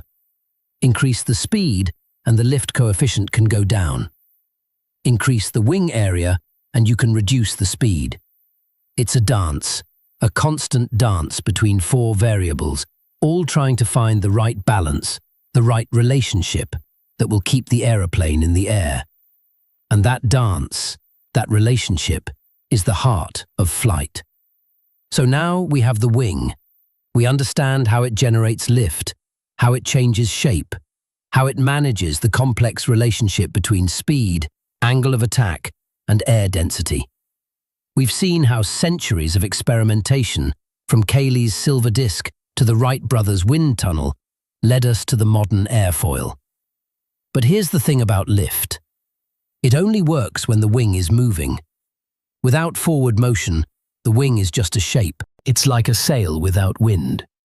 It has potential, but it can't do anything until something makes it move. That something is thrust. And thrust is where the second great battle of flight is fought. While lift fights weight in the vertical plane, thrust fights drag in the horizontal plane. And the engine that produces that thrust is a machine of almost unbelievable complexity. A machine that represents centuries of engineering evolution. A machine that has transformed not just aviation, but the entire world. The story of thrust begins, as so many stories in aviation do, with a man trying to solve a problem. In the early days of flight, the problem was simple. How do you push a machine through the air fast enough for the wings to generate lift? The Wright brothers solved it with a lightweight gasoline engine driving two propellers. But that engine was primitive. It produced about 12 horsepower, which is less than a modern lawnmower. And it was inefficient, loud, and unreliable. But it worked. And it proved that powered flight was possible. The next step was to make the engine better, more powerful, more reliable, more efficient. And the key to that was understanding that a propeller is not just a screw pushing through the air, as the ancient Greeks had imagined. A propeller is a rotating wing. Each blade is an airfoil, just like the wing of the aeroplane. It generates lift, but that lift is directed forward instead of upward, and we call it thrust. Once engineers understood that, they could apply all the principles of aerodynamics they'd learned to the design of propellers. They could optimize the shape, the pitch, the diameter, the number of blades. They could make propellers that were astonishingly efficient, converting most of the engine's power into useful thrust. But propellers have limits. The faster the aeroplane flies, the less efficient the propeller becomes. At a certain point, the tips of the propeller blades start to approach the speed of sound. They create shock waves which dramatically increase drag and reduce efficiency. And the propeller's efficiency also drops at high altitudes, where the air is thin and the blades can't get enough grip. So, as aeroplanes got faster and flew higher, the propeller became a bottleneck. To go faster, to climb higher, something else was needed. Something that could work efficiently at high speeds and high altitudes. Something that didn't have a propeller at all. That something was the jet engine. And the jet engine is one of the most elegant, most powerful, most transformative machines ever invented. It works on a beautifully simple principle. You take air in at the front, compress it, mix it with fuel, burn it, and expel the hot gases out the back at tremendous speed. The reaction to that rearward blast pushes the engine forward. It's Newton's third law in action. For every action, there's an equal and opposite reaction. And the action is the exhaust blasting backward. The reaction is the engine blasting forward. But the simplicity of the principle conceals the staggering complexity of the machine. A modern jet engine is a marvel of materials science, thermodynamics, and precision manufacturing. It operates at temperatures that would melt steel, at pressures that would crush most materials, at rotational speeds that would tear most machinery apart. And it does this reliably, for tens of thousands of hours, while burning thousands of gallons of fuel and producing tens of thousands of pounds of thrust. Let's look inside. At the front of the engine is the fan. This is the large, spinning blade assembly that you see when you look into the engine from the front. The fan is huge. On a modern high-bypass turbofan, it can be 10 feet in diameter or more, and it spins at thousands of revolutions per minute. The fan's job is to move air. It takes in a massive volume of air, accelerates it backward, and that acceleration creates thrust. But the fan doesn't just push air straight out the back. It also directs some of the air into the core of the engine, where the real magic happens. That air, the air that goes into the core, is the critical part. It enters a compressor, a series of spinning and stationary blades that squeeze the air, increasing its pressure and temperature. The compressor does this with incredible efficiency, compressing the air to pressures that can be 40 or 50 times atmospheric pressure. This compression is essential because the fuel that will be added needs a lot of oxygen to burn efficiently, and compressing the air packs more oxygen into the same volume. The compressed air then flows into the combustion chamber. This is where the fuel is added and burned. The fuel is a special type of kerosene called Jet A, and it's injected into the combustion chamber through nozzles that atomize it into a fine mist. The mist mixes with the compressed air, and it's ignited by an electric spark. The combustion is continuous, a steady flame that burns at temperatures of over 2,000 degrees Fahrenheit. The hot gases expand rapidly, pushing against the walls of the combustion chamber and against the turbine blades downstream. Those turbine blades are the most critical and most remarkable part of the engine. They sit directly in the path of the hot gases, extracting energy from them. That energy is used to spin the turbine, which is connected to the compressor and the fan through a central shaft. The turbine spins the compressor, which compresses more air, which feeds the combustion chamber, which burns more fuel, which drives the turbine. It's a self-sustaining cycle. Once the engine starts, it keeps running on its own, as long as fuel and air are supplied. But here's where it gets truly fascinating. Those turbine blades are spinning in a stream of gas that's hotter than the melting point of the metal they're made from. The gases are about 2,000 degrees Fahrenheit. The nickel-based superalloys that the blades are made from melt at about 1,300 degrees Fahrenheit. So how do they survive? How do they avoid melting into a puddle of molten metal? They survive through a combination of clever engineering, material science, and physics. First, the blades are hollow. Cooling air, bled from the compressor, flows through internal passages inside the blade, keeping the metal temperature well below the melting point. This cooling air is then exhausted through tiny holes on the surface of the blade, creating a thin film of cool air that protects the metal from the hot gases. It's called film cooling, and it's one of the most sophisticated pieces of thermal engineering in any machine. Second, the blades are made from superalloys that can withstand incredible temperatures and stresses. These are not ordinary metals. They're carefully formulated mixtures of nickel, chromium, cobalt, and other elements, designed to maintain their strength at high temperatures. The blades are cast as single crystals, with no grain boundaries. Grain boundaries are weak points where cracks can start and propagate. By eliminating them, the blade is stronger and more durable. The casting process is extraordinarily complex, taking weeks to produce a single blade, and the rejection rate is high. Each blade costs thousands of dollars. Third, the blades are coated with a thermal barrier coating, a ceramic layer that acts like a heat shield, reducing the temperature of the metal by several hundred degrees. This coating is applied using techniques like plasma spraying or electron beam physical vapor deposition, processes that allow precise control over the thickness and structure of the coating. The coating is fragile, but it's protected by the cooling air and the careful design of the engine. All of this complexity is there for one reason: to extract as much energy as possible from the fuel.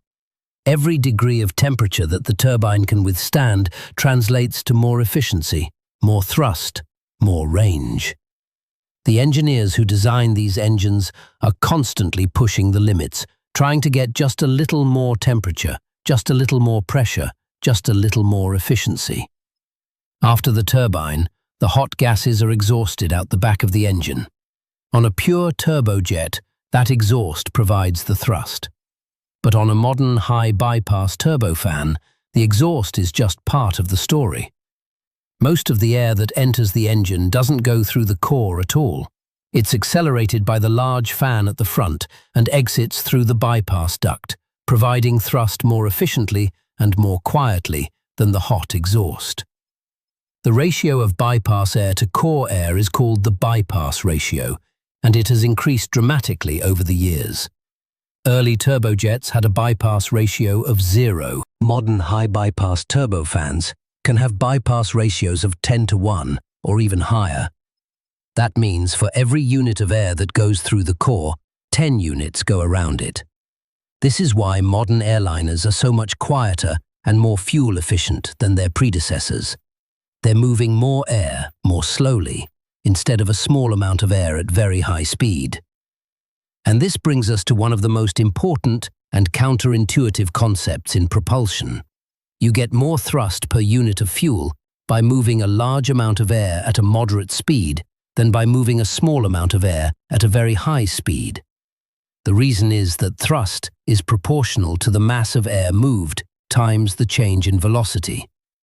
But the energy required is proportional to the mass times the velocity squared. So if you double the mass of air and halve the velocity, you get the same thrust, but you use half the energy. That's why high-bypass engines are so efficient. They move a lot of air at moderate speed. That's also why they're so quiet. The noise of a jet engine is mostly the sound of fast-moving air. Slow-moving air is much quieter. The engines are a crucial part of the war. They create the thrust that overcomes drag. They provide the power that the wing needs to generate lift. They transform fuel into motion. And they do it at a scale that's almost impossible to comprehend.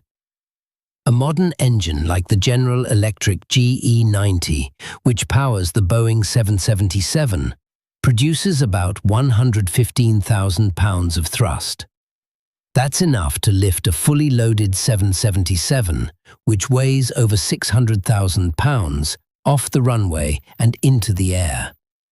It's enough to push that airplane through the air at over 500 miles per hour, at an altitude of over 40,000 feet. It's enough to do that for over 18 hours without stopping. And it does it while burning about 2,000 gallons of fuel per hour, which sounds like a lot until you realize that a 777 carries over 50,000 gallons of fuel and can fly over 8,000 miles on a single tank. And the engines are incredibly reliable. They're designed to run for tens of thousands of hours between major overhauls. They're designed to survive bird strikes, ice ingestion, lightning strikes, and even the occasional volcanic ash cloud. They're designed to contain any failure, to keep any broken blade within the engine casing, to prevent it from damaging the airplane. They're designed to be redundant, with multiple systems for ignition, fuel supply, and control. They're designed to be maintained and repaired, with modular components that can be swapped out quickly and easily. The reliability and durability of modern jet engines is one of the great unsung achievements of modern engineering. But even the most powerful engine in the world is useless if the pilot can't control it. And that's where the next part of the story comes in: the cockpit and the systems that allow the pilot to manage the war between the four forces. The cockpit is the nerve center of the airplane. It's where the pilot sits, surrounded by instruments, controls, and displays. It's where the pilot manages the engines, the flight controls, the navigation, and the communication. It's where the pilot monitors the performance of the airplane, the weather, and the traffic. It's where the pilot makes the decisions that keep the airplane safe. The primary controls are the yoke or side stick, the rudder pedals, and the throttle levers. The yoke or side stick controls the pitch and roll of the airplane. Push it forward and the nose goes down. Pull it back and the nose goes up. Turn it left and the airplane rolls left. Turn it right and the airplane rolls right. The rudder pedals control the yaw of the aeroplane. Push the left pedal and the nose yaws left. Push the right pedal and the nose yaws right. The throttle levers control the thrust of the engines. Push them forward and the engines produce more power. Pull them back and the engines produce less power.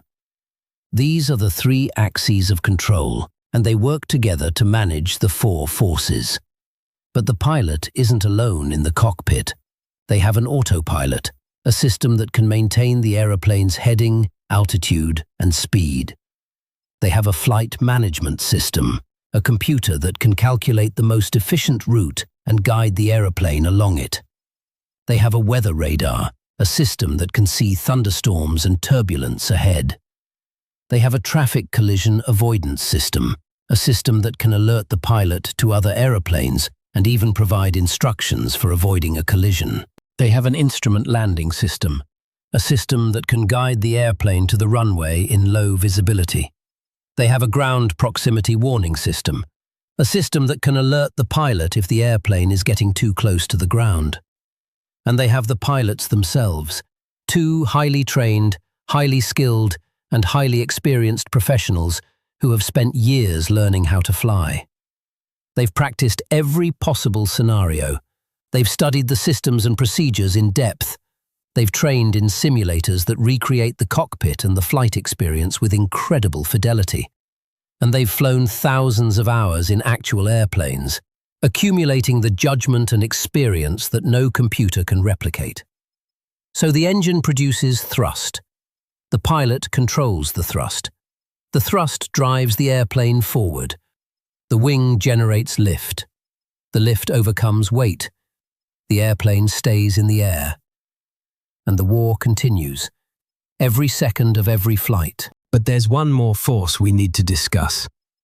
The force that's always trying to slow the airplane down. The force that the engines are constantly fighting against. The force that determines how fast the airplane can fly and how much fuel it will burn. The force that's both the enemy and the ally of the pilot.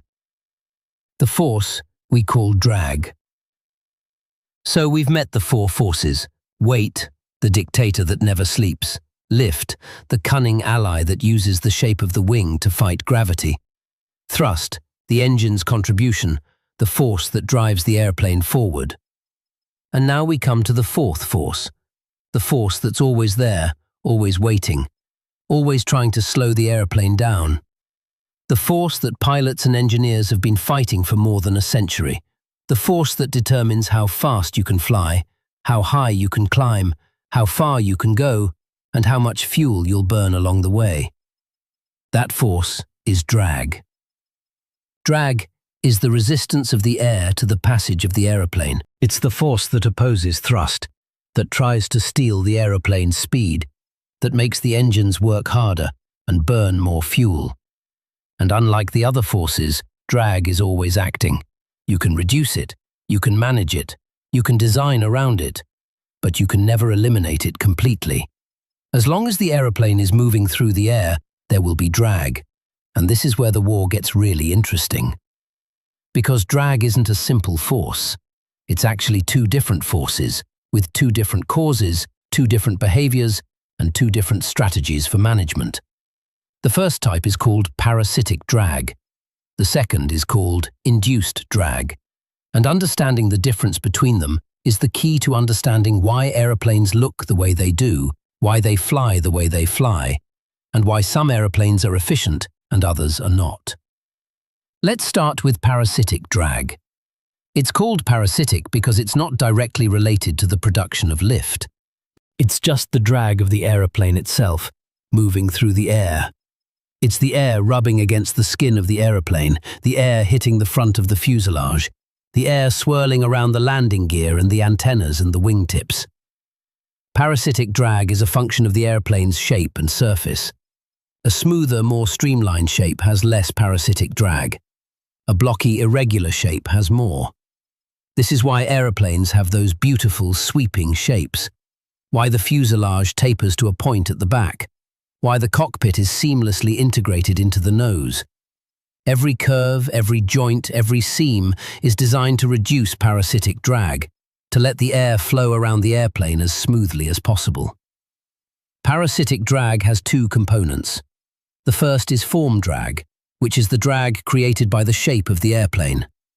Think of a flat plate held perpendicular to the airflow. The air hits the plate, piles up in front of it, creates a high-pressure region, and then separates behind it, creating a turbulent wake of low pressure. The difference between the high pressure in front and the low pressure behind creates a force that pulls the plate backward. That's form drag.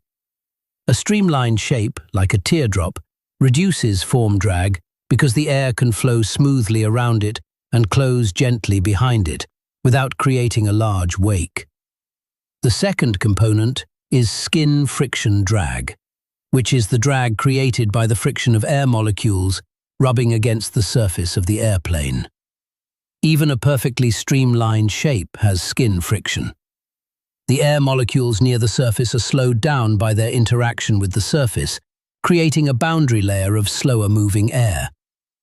This boundary layer creates drag, and it's a function of the surface area and the surface roughness. A smoother surface has less skin friction. A larger surface area has more. This is why airplanes are painted with smooth, glossy paint, why every rivet is carefully countersunk, why every gap is sealed. To reduce skin friction, parasitic drag increases with the square of the speed. Double your speed and you get 4 times the drag. Triple your speed and you get 9 times the drag. This is why supersonic flight is so difficult and expensive. At Mach 2, you're producing 4 times the parasitic drag you'd produce at Mach 1. And to overcome that drag, you need thrust, which means fuel, which means weight, which means you need more lift, which means more induced drag. It's a vicious cycle. The second type of drag is induced drag, and it's much more interesting. Induced drag is a direct consequence of generating lift. Remember how the wing creates lift by deflecting air downward? The wing pushes air down, and the air pushes the wing up. But the wing isn't infinite. It has ends, wingtips, and at the wingtips, the high-pressure air underneath the wing spills around to the low-pressure area on top. This creates a powerful vortex that trails behind the wing. These vortices are like tornadoes, and they contain a huge amount of energy. That energy has to come from somewhere. It comes from the forward motion of the airplane, and the force that represents that energy loss is induced drag. The fascinating thing about induced drag is that it behaves in the opposite way to parasitic drag. Induced drag is highest at low speeds, when the wing has to deflect a large amount of air downward to generate enough lift. It's lowest at high speeds, when the wing can generate the same lift with a smaller deflection. So, at low speeds, induced drag dominates. At high speeds, parasitic drag dominates. And somewhere in the middle, there's a point where the two types of drag are equal, and the total drag is at its minimum. That point is the most efficient speed for the airplane to fly. It's the speed where the fuel consumption per mile is lowest. It's the speed that airlines want to fly at to save money. There are things that engineers can do to reduce induced drag. The most important is to increase the aspect ratio of the wing. Aspect ratio is the wingspan divided by the average chord. A long, skinny wing has a high aspect ratio. A short, stubby wing has a low aspect ratio. A high aspect ratio wing has less induced drag because the wingtip vortices are spread over a longer distance, which reduces their strength. This is why gliders, which need to be as efficient as possible, have incredibly long, narrow wings. It's also why birds like albatrosses, which spend hours soaring over the ocean, have such impressive wingspans. They've evolved the same solution to the same problem. But you can't just make wings infinitely long and skinny. There are limits. A very long wing is heavy. It needs strong, heavy spars to keep it from bending in flight. It's also more difficult to maneuver because the ailerons are farther from the center of rotation. And it's more expensive to build and maintain. So engineers have to find a balance, a compromise between the aerodynamic efficiency of a high aspect ratio and the structural and practical realities of a shorter, thicker wing. Another way to reduce induced drag is to reduce the strength of the wingtip vortices. This is what winglets do. Winglets are those vertical extensions at the tips of the wings that you see on many modern airliners. They work by disrupting the vortex, breaking it up, and reducing the amount of energy lost.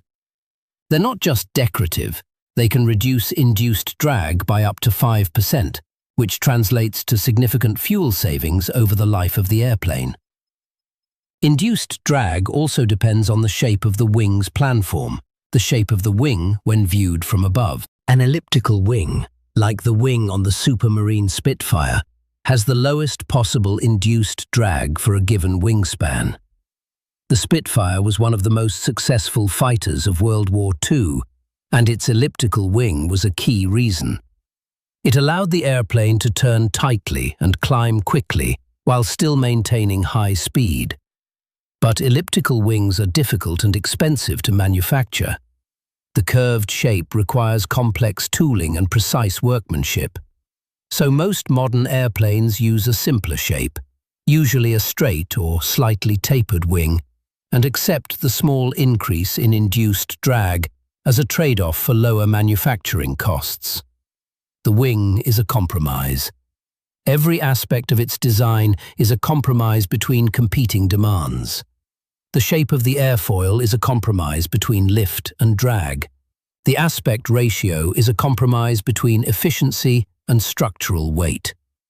The planform is a compromise between aerodynamic performance and manufacturing cost. The moving surfaces, the flaps, the ailerons, the spoilers, are all compromises between control authority and complexity. And the pilot, sitting in the cockpit, is managing these compromises in real time, adjusting the flaps, changing the angle of attack, varying the thrust, to keep the airplane in the most efficient configuration for the current phase of flight. But drag isn't just a nuisance to be minimized, it can also be a useful tool. Pilots use drag to control speed, to manage energy, to make the airplane behave the way they want it to behave. Extending the landing gear increases drag dramatically, which is useful when you want to slow down. Extending the flaps increases drag and lift, which is useful when you want to fly slowly and steeply on final approach. Deploying the spoilers disrupts the airflow and increases drag, which is useful when you want to descend quickly or slow down after landing. In these situations, drag isn't the enemy, it's an ally, a tool that the pilot can use to manage the airplane's energy. This is one of the most important concepts in flying: energy management. An airplane has kinetic energy, the energy of motion, which depends on its speed. It has potential energy, the energy of height, which depends on its altitude. And it has chemical energy, the energy stored in its fuel. The pilot is constantly managing these three forms of energy, converting one to the other, using drag to dissipate energy, using thrust to add energy, using lift to convert speed to altitude, and using descent to convert altitude to speed. When you're on final approach, descending to the runway, the pilot is managing energy carefully. They want to be at the right speed, the right altitude, and the right configuration when they reach the runway threshold. Too much speed, and they'll float down the runway and miss the touchdown zone. Too little speed, and they'll stall short of the runway. Too much altitude, and they'll have to steepen the descent, which increases the sink rate and makes the landing harder. Too little altitude, and they'll be too low to clear obstacles on the approach. The pilot uses the throttle to add energy, the pitch control to trade altitude for speed or vice versa, and the drag devices, the flaps, the gear, the spoilers, to dissipate energy. It's a constant balancing act, a continuous war between the forces. And all of this, the lift, the drag, the thrust, the weight, the wing, the engine, the pilot, the controls, it all comes together in the cockpit. The cockpit is the nerve center, the place where the pilot manages the war. And the modern cockpit is a marvel of technology, a place where information is presented clearly and intuitively, where controls are arranged logically and conveniently, where the pilot can focus on flying without being overwhelmed by the complexity. The primary instruments are the airspeed indicator, which shows how fast the airplane is moving through the air, the altimeter, which shows how high the airplane is above sea level, the attitude indicator, which shows the airplane's orientation relative to the horizon, the heading indicator, which shows which direction the airplane is pointing, the vertical speed indicator, which shows how fast the airplane is climbing or descending, and the engine instruments, which show the performance of the engines. On a modern glass cockpit, all of these instruments are digital displays, integrated into large screens that can be configured to show different information. The pilot can choose what to see, how to see it, where to see it. The information is presented in bright, clear graphics, with colors and symbols that are easy to interpret at a glance. The glass cockpit reduces pilot workload, improves situational awareness, and enhances safety. But the cockpit isn't just about instruments, it's also about controls. The yoke, or side stick, controls the pitch and roll. The rudder pedals control the yaw. The throttle levers control the thrust. The flap lever controls the flaps. The gear lever controls the landing gear. The autopilot panel controls the autopilot. The flight management computer controls the navigation. And all of these controls are designed to be intuitive, to be within easy reach, to be clearly labeled, to be logically arranged. The cockpit is a workspace designed around the pilot, a place where the pilot can be efficient, effective, and safe. And the pilot is the final piece of the puzzle. The pilot is the general in this war. The pilot is the one who decides how much thrust to apply, how much drag to create, how much lift to generate. The pilot is the one who manages the energy, who balances the forces, who guides the airplane through the air. The pilot is the one who monitors the instruments, who communicates with air traffic control, who makes the decisions that keep everyone safe. And the pilot has been trained for years to do this. They've studied the principles of flight, the mechanics of the aeroplane, the procedures for every phase of flight. They've practiced in simulators, flying scenarios that can't be practiced in the air. They've flown thousands of hours, building experience, building judgment, building the skills that keep the aeroplane flying. So the next time you're on an aeroplane, look at the wing, look at the engine, think about the forces, think about the pilot. Think about the war that's being fought, the war that you can't see or feel, the war that's being won every second of your journey. And think about how remarkable it is. How remarkable it is that we can take a machine that weighs hundreds of thousands of pounds, lift it into the air, and carry it across the world, using nothing but the shape of a wing and the movement of air. It's a miracle of engineering, a triumph of human ingenuity, and a testament to the power of the human spirit. So we've met the four forces. We've seen how the wing generates lift, how the engine produces thrust, how drag resists motion, and how weight pulls everything down. We've explored the cockpit, the nerve center where the pilot manages this constant war. But there's another dimension to this story that we haven't touched yet. A dimension that takes us from the physics of flight into the realm of stability and control. Because generating lift and thrust is only half the battle.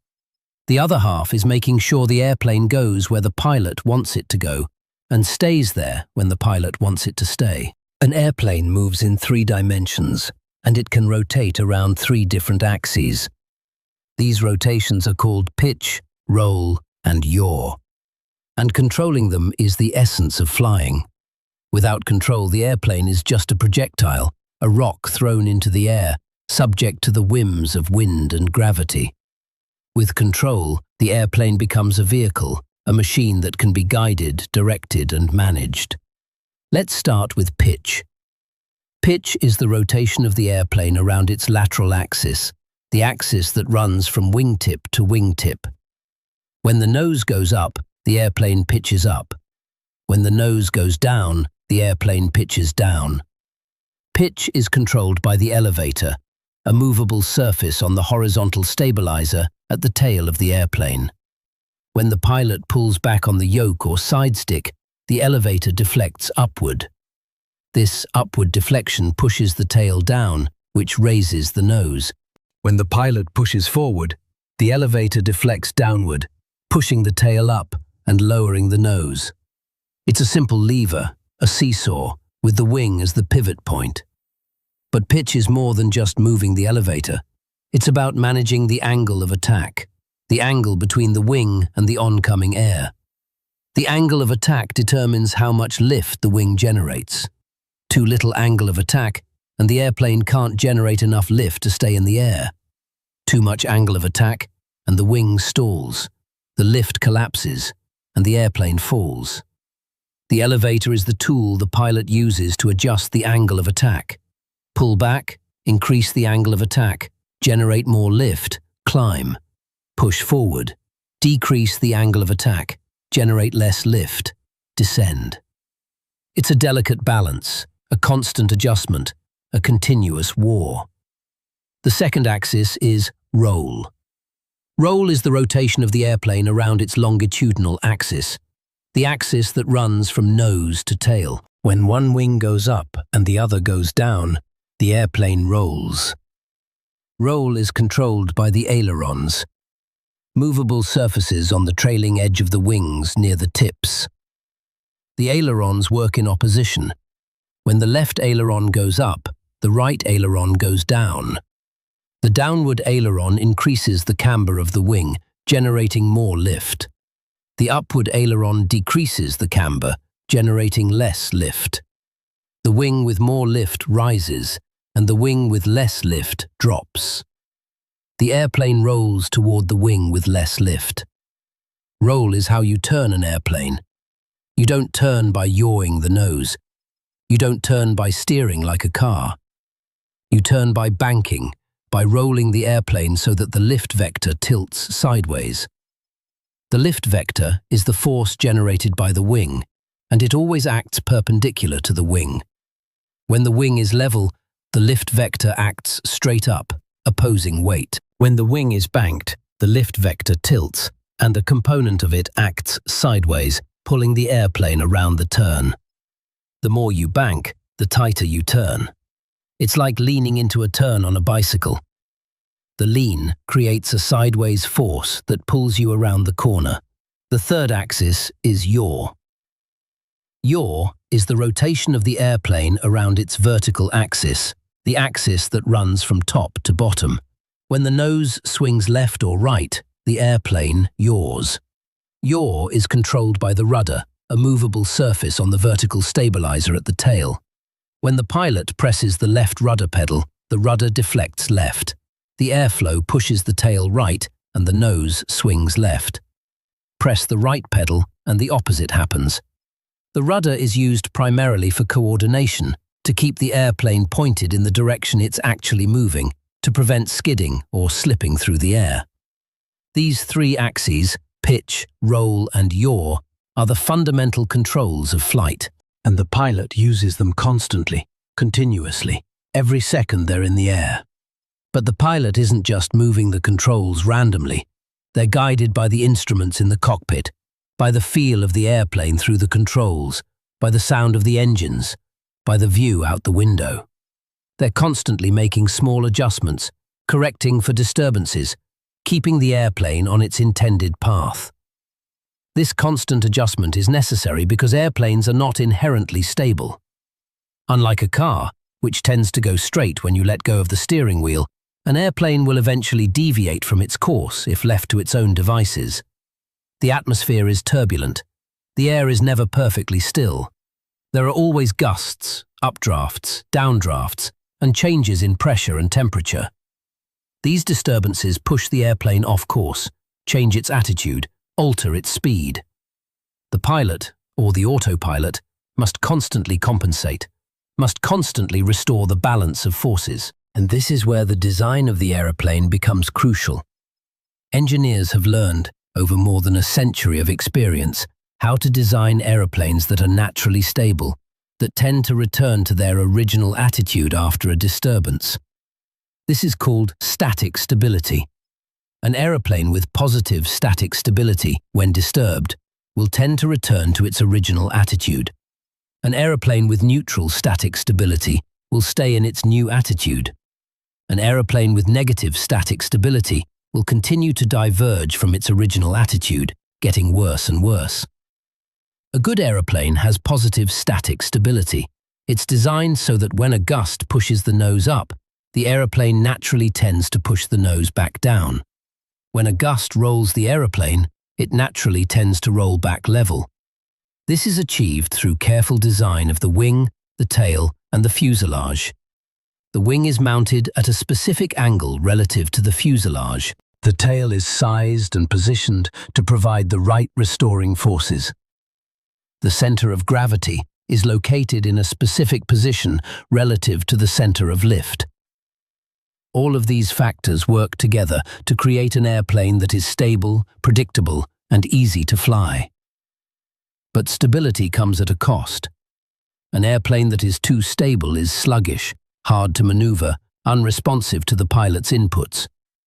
An airplane that is too responsive is unstable, twitchy, hard to control. Finding the right balance is one of the great challenges of aircraft design. Fighter jets, which need to be highly maneuverable, are often designed with negative static stability.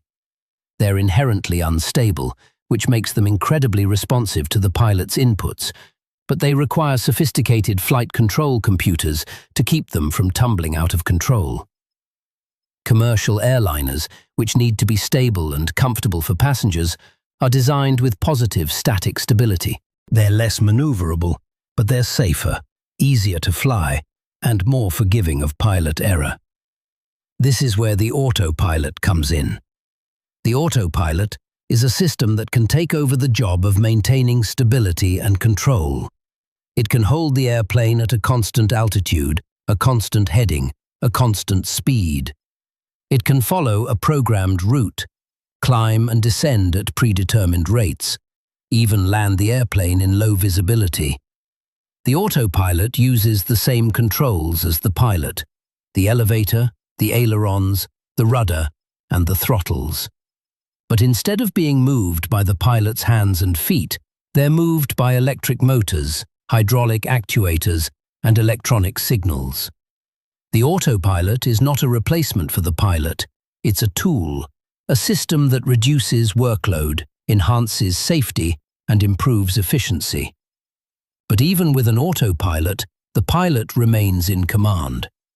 The pilot monitors the autopilot, makes decisions, intervenes when necessary. The pilot is the ultimate authority, the one who decides where the airplane goes and how it gets there. The autopilot is just a helper, a sophisticated tool that makes the pilot's job easier.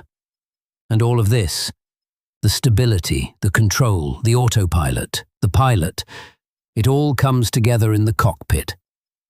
The cockpit is the interface between the human and the machine. It's where the pilot inputs commands, receives information, and makes decisions. It's where the war is managed, where the forces are balanced, where the airplane is guided through the air. And the modern cockpit is a marvel of design. A space where every control is in the right place, every display shows the right information, every system works in harmony with every other system.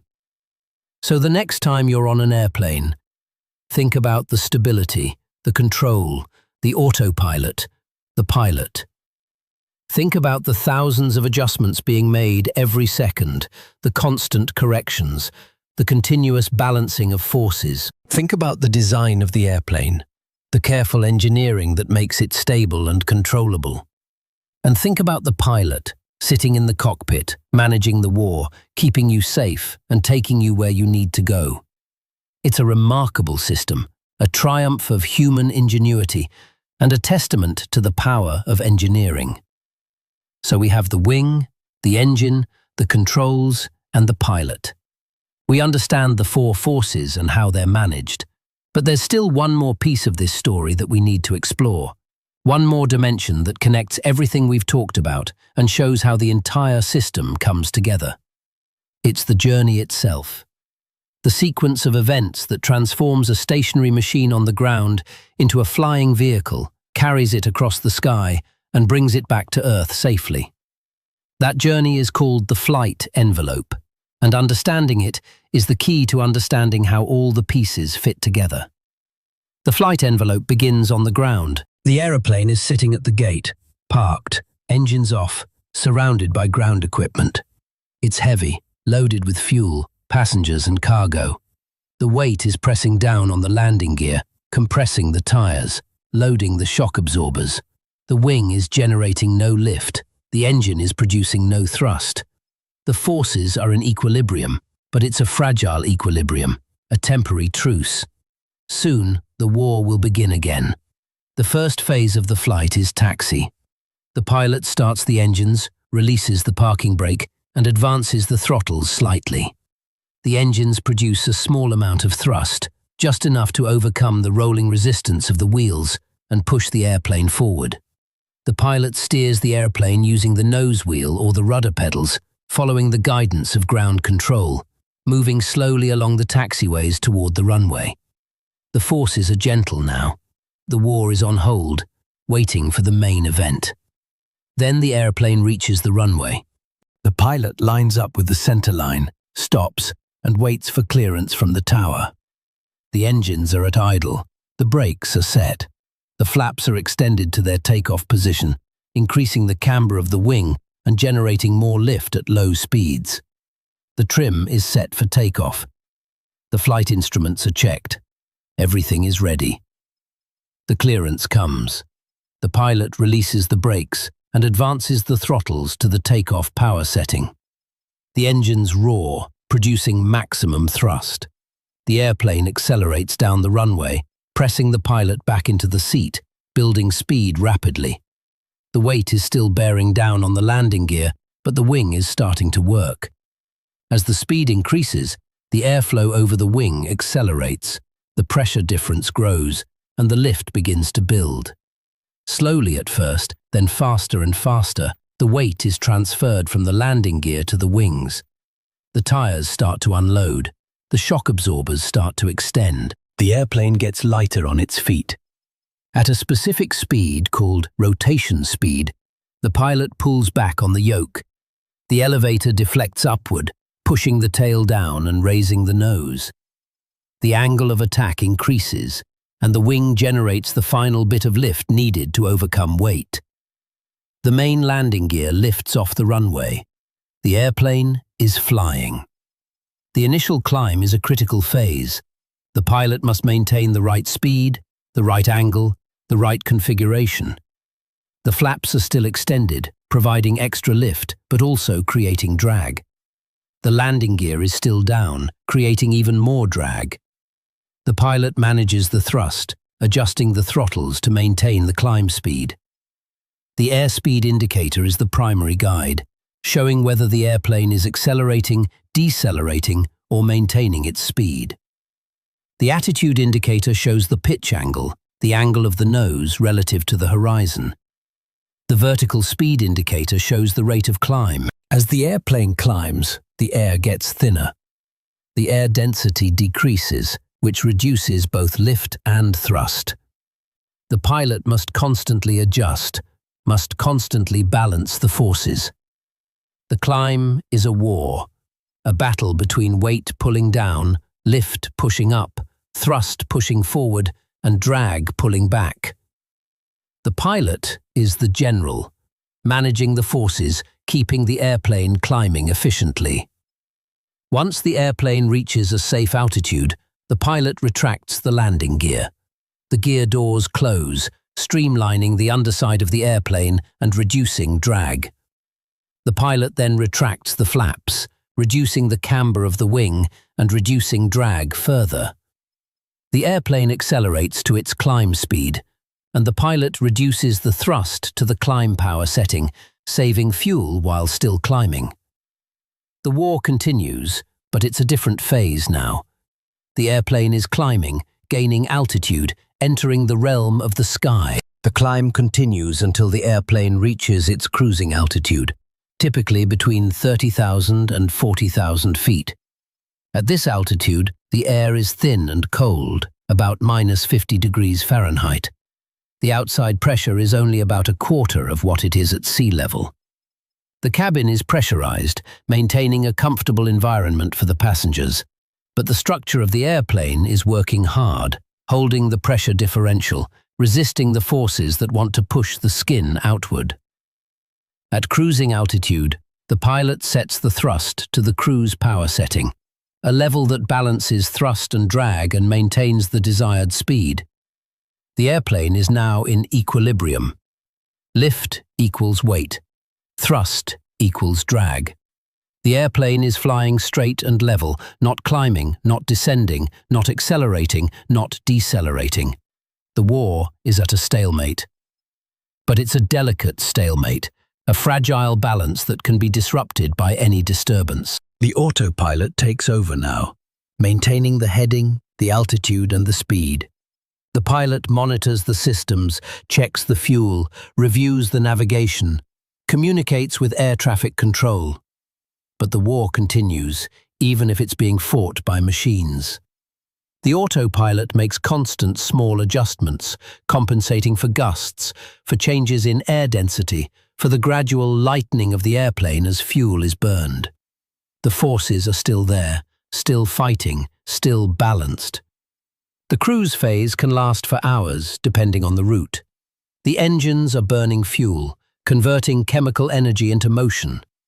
The weight is slowly decreasing as the fuel is consumed. The center of gravity is shifting as the fuel tanks empty. The pilot must monitor these changes, must adjust the trim, must ensure that the balance of forces is maintained. And then, eventually, the time comes to descend. The pilot begins the descent by reducing thrust. The engines produce less power, and the airplane starts to slow down. The reduced thrust means that drag is now greater than thrust. The airplane decelerates. The reduction in speed reduces lift, and the airplane starts to descend. The pilot manages the descent, adjusting the pitch and the thrust to control the rate of descent. As the airplane descends, the air gets denser. The density increases, which increases both lift and drag. The pilot must constantly adjust, must constantly balance the forces. The descent is a war, just like the climb, but with different enemies and different allies. In the descent, weight is an ally, helping the airplane go down. Lift is an enemy, trying to keep the airplane up. Thrust is an ally, controlling the speed. Drag is an enemy, slowing the airplane down. The pilot manages all of these forces, guiding the airplane down toward the runway. As the airplane approaches the airport, the pilot extends the flaps, increasing both lift and drag. The flaps allow the airplane to fly slower, to descend more steeply, to maintain control at lower speeds. The pilot extends the landing gear, creating more drag and preparing for landing. The aeroplane is now in landing configuration, slow and steep, ready for the final approach. The final approach is the most critical phase of the flight. The pilot must manage the speed, the altitude, and the descent rate precisely. The aeroplane is on a glide path, a descending line that leads to the runway threshold. The pilot uses the throttle to control the speed and the elevator to control the descent rate. It's a continuous balancing act, a constant war between the forces. The pilot flares the aeroplane just before touchdown. The flare is a maneuver where the pilot raises the nose, increasing the angle of attack, reducing the descent rate, and cushioning the landing. The main landing gear touches down first, followed by the nose gear. The pilot deploys the spoilers, disrupting the airflow over the wing and reducing lift. The weight transfers from the wings to the landing gear. The wheel brakes are applied. The reverse thrust is activated, using the engines to slow the airplane down. The war is over. The airplane is back on the ground, and then the pilot taxis the airplane to the gate, shuts down the engines, and the journey is complete. The passengers deplane. The cargo is unloaded. The airplane is serviced and prepared for the next flight. And the war will begin again. This is the flight envelope, the sequence of events that takes an airplane from the ground to the sky and back again.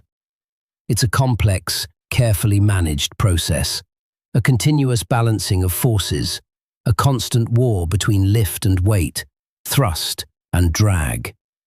And every flight is different. Every flight has its own conditions, its own challenges, its own victories. But the principles are always the same. The forces are always the same. The war is always the same. So the next time you're on an aeroplane, think about the flight envelope. Think about the takeoff, the climb, the cruise, the descent, the landing. Think about the forces that are being managed, the balances that are being maintained, the war that's being fought. And think about the pilot, the general, sitting in the cockpit, guiding the aeroplane through the journey. It's a remarkable system, a triumph of engineering, and a testament to the human spirit. It's a war that we're winning, one flight at a time. So we've traced the journey, from the ground through the climb, the cruise, the descent, and the landing. We've seen how the four forces are managed at every stage, but there's still something we haven't fully explored, something that makes the whole system work, that holds the aeroplane together through all the forces, all the vibrations, all the stresses of flight. That something is the structure, the skeleton of the aeroplane, the framework that supports the wings, carries the engines, houses the passengers, and transmits the loads from one part to another. And the structure is a war in its own right, a war between strength and weight, between the need to be strong enough to survive the forces of flight and the need to be light enough to fly at all. Every pound of structure is a pound that has to be lifted. Every piece of metal has to earn its place. And the engineers who design these structures are engaged in a constant battle to make them lighter, stronger, and more reliable. The story of aircraft structure begins, as so many stories in aviation do, with wood and fabric.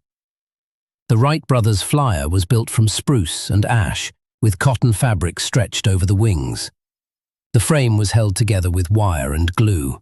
It was light, strong enough for its purpose, and easy to repair. But it had limitations. Wood can rot, it can warp, it can split under stress, and it's not very strong in compression. As aeroplanes got bigger, faster, and heavier, wood and fabric were no longer sufficient. The next step was metal. Aluminum, specifically, an alloy of aluminum and copper called duralumin, became the standard material for aircraft structures. Aluminum is light, strong, and resistant to corrosion. It can be formed into complex shapes. It can be riveted or welded. It can be machined with precision. And it's relatively inexpensive. For decades, aluminum was the material of choice for aircraft structures, and it's still widely used today, especially in older designs. But aluminum also has limitations. It can fatigue, cracking under repeated cycles of stress. It can corrode, especially in the presence of salt and moisture. It's not as strong as steel, so structures have to be thicker and heavier. And it's not as stiff as some other materials, so structures can flex and deform under load. The solution to these limitations was composites. Composite materials, like carbon fiber reinforced polymer, are made from fibers embedded in a matrix of resin. The fibers provide strength and stiffness. The resin holds them together and protects them from the environment. Composites can be tailored to the specific loads of a structure. They can be stronger and stiffer than aluminium, and they can be lighter. They don't corrode. They don't fatigue in the same way as metals, and they can be formed into complex shapes that are difficult or impossible with metals. The use of composites in aircraft structures has increased dramatically over the years. Modern aircraft like the Boeing 787 and the Airbus A350 are more than 50% composite by weight. The fuselage, the wings, the tail, even some of the engine nacelles are all made from composites, and the results are impressive. The 787 is 20% lighter than an equivalent aluminium aircraft. It's more fuel efficient, more comfortable, and more durable. But composites come with their own challenges. They're more expensive to manufacture. They're more difficult to repair. They can be damaged by impact in ways that are hard to detect. They can delaminate, separating the layers of fiber and resin. And they can be sensitive to moisture and temperature. Engineers have had to develop new techniques for designing, manufacturing, and inspecting composite structures. The structural design of an airplane is a delicate balance. The structure must be strong enough to support the weight of the airplane, the loads from the engines, the forces from the control surfaces, and the stresses from gusts and turbulence. It must be stiff enough to maintain the aerodynamic shape, to prevent flutter and vibration. It must be durable enough to survive years of service, thousands of flight cycles, and countless landings. And it must be light enough to allow the airplane to fly. The primary structure of the airplane is the fuselage. The fuselage is the body of the airplane, the central structure that carries the passengers, the cargo, and the systems. It's a long cylindrical tube, tapered at the front and the back to reduce drag. The fuselage must withstand the pressure differential between the cabin and the outside air. At cruising altitude, the cabin is pressurized to about the equivalent of 8,000 feet, which means the pressure inside is higher than the pressure outside. This pressure differential creates a hoop stress in the fuselage, trying to expand it like a balloon. The fuselage must be strong enough to resist this stress without deforming or failing. The fuselage is typically built as a semi-monocoque structure. This means that the skin carries the primary loads, supported by a framework of frames and stringers. The frames are circular rings that run around the fuselage, maintaining its shape and resisting the hoop stress. The stringers are longitudinal members that run along the length of the fuselage, resisting the bending and shear loads. The skin is attached to the frames and stringers, and together they form a lightweight, strong, and rigid structure. The wings are another critical structural element.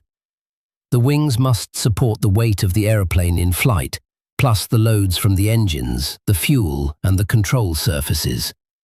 They must resist bending, twisting, and shear forces, and they must be light enough to allow the aeroplane to fly efficiently. The primary structural element of the wing is the spar. The spar is a long, strong beam that runs from the root to the tip of the wing. It carries the bending loads of the wing, transferring them to the fuselage.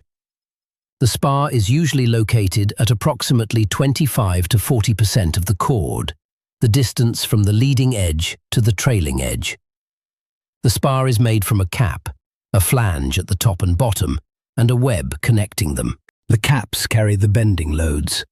The web carries the shear loads. In addition to the spar, the wing has ribs. The ribs are cross-sectional members that run from the leading edge to the trailing edge, giving the wing its airfoil shape.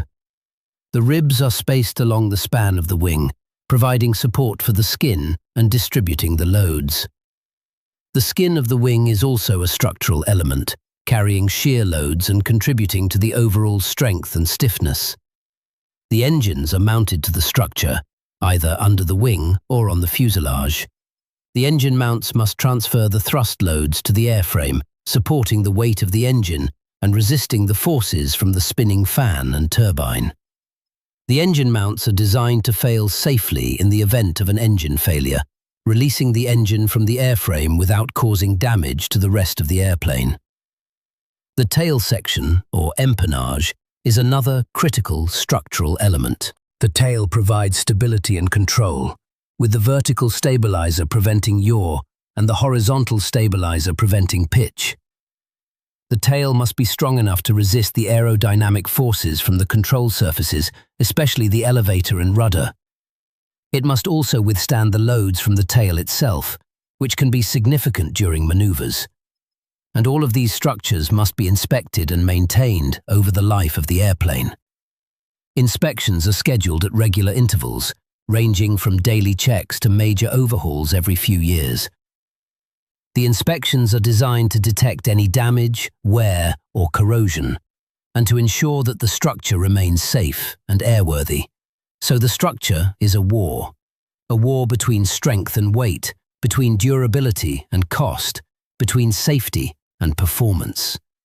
And the engineers who design these structures are the generals in this war. They use sophisticated tools like finite element analysis to simulate the loads and stresses. They test materials and components in laboratories. They build full-scale prototypes and test them to failure. They analyze the data, refine the designs, and repeat the process. And they never stop. The result is a structure that can withstand the forces of flight, that can carry hundreds of passengers and thousands of pounds of cargo, that can fly thousands of miles and millions of hours, and that can be repaired and maintained over decades of service. It's a structure that is both strong and light, both safe and efficient. And it's a testament to the power of engineering. So the next time you're on an aeroplane, look around you. Look at the walls, the ceiling, the floor. Think about the structure that surrounds you. Think about the frames, the stringers, the spars, the ribs. Think about the materials that make it all possible. And think about the engineers who designed it, the mechanics who maintain it, and the pilots who fly it. They're all part of the war, and they're all winning it, one flight at a time. So we've explored the structure, the skeleton that holds everything together, the war between strength and weight. But there's another dimension to this story that we haven't fully examined. A dimension that connects the structure, the aerodynamics, the propulsion, and the control into a single, integrated system. It's the dimension of safety. The systems and procedures that ensure that all of this complexity, all of this engineering, all of this war doesn't end in catastrophe. And the story of aviation safety is, in many ways, the most remarkable story of all. Commercial aviation is one of the safest forms of transportation in the world. Safer than driving, safer than rail, safer than almost any other way of getting from one place to another. And this safety is not an accident. It's the result of decades of experience, millions of flights, and countless lessons learned. It's the result of a system that is designed from the ground up to be safe. The foundation of aviation safety is redundancy. Critical systems are duplicated, triplicated, even quadruplicated. If one system fails, another takes over. If two fail, a third is waiting. The engines, the hydraulics, the electrical systems, the flight controls, all have backups. This redundancy ensures that no single failure can cause a catastrophic loss of control. Take the hydraulic system, for example. Most commercial airliners have 3 independent hydraulic systems, each powered by a different pump. These systems operate the flight controls, the landing gear, and the brakes. If one hydraulic system fails, the other two can still operate the controls. If two fail, the remaining one can still provide enough control to land safely. The chances of all three failing simultaneously are remote. The electrical system is similarly redundant. There are multiple generators powered by the engines. There are batteries that can provide power if the generators fail. There are ram air turbines that can be deployed in an emergency, generating power from the airflow. The flight instruments, the navigation systems, the communication systems, all have backups. The pilot always has the information they need to fly the airplane. The engines are also redundant. A modern twin-engine airliner can fly, climb, and land on one engine. It doesn't have the same performance as with both engines, but it's safe. The pilot can continue the flight, divert to an alternate airport, and land safely. This capability, called ETOPS, Extended Range Twin-Engine Operational Performance Standards, allows twin-engine airliners to fly routes that were once only possible for aircraft with 3 or 4 engines. And the flight controls themselves are redundant. Fly-by-wire systems, which use electronic signals to move the control surfaces, have multiple channels. If one channel fails, another takes over. If all the electronic channels fail, the aeroplane still has mechanical or hydraulic backups. The pilot can still control the airplane, even in the worst-case scenario. But redundancy alone isn't enough. You also need the procedures, the training, and the culture. The procedures are written down, documented, and followed. Every phase of flight, from pre-flight checks to post-flight shutdown, is governed by a procedure. These procedures are designed to ensure that nothing is forgotten, that everything is done correctly, that the airplane is always in a safe configuration. They're designed to catch errors, to correct mistakes, to prevent accidents. The training is another key element.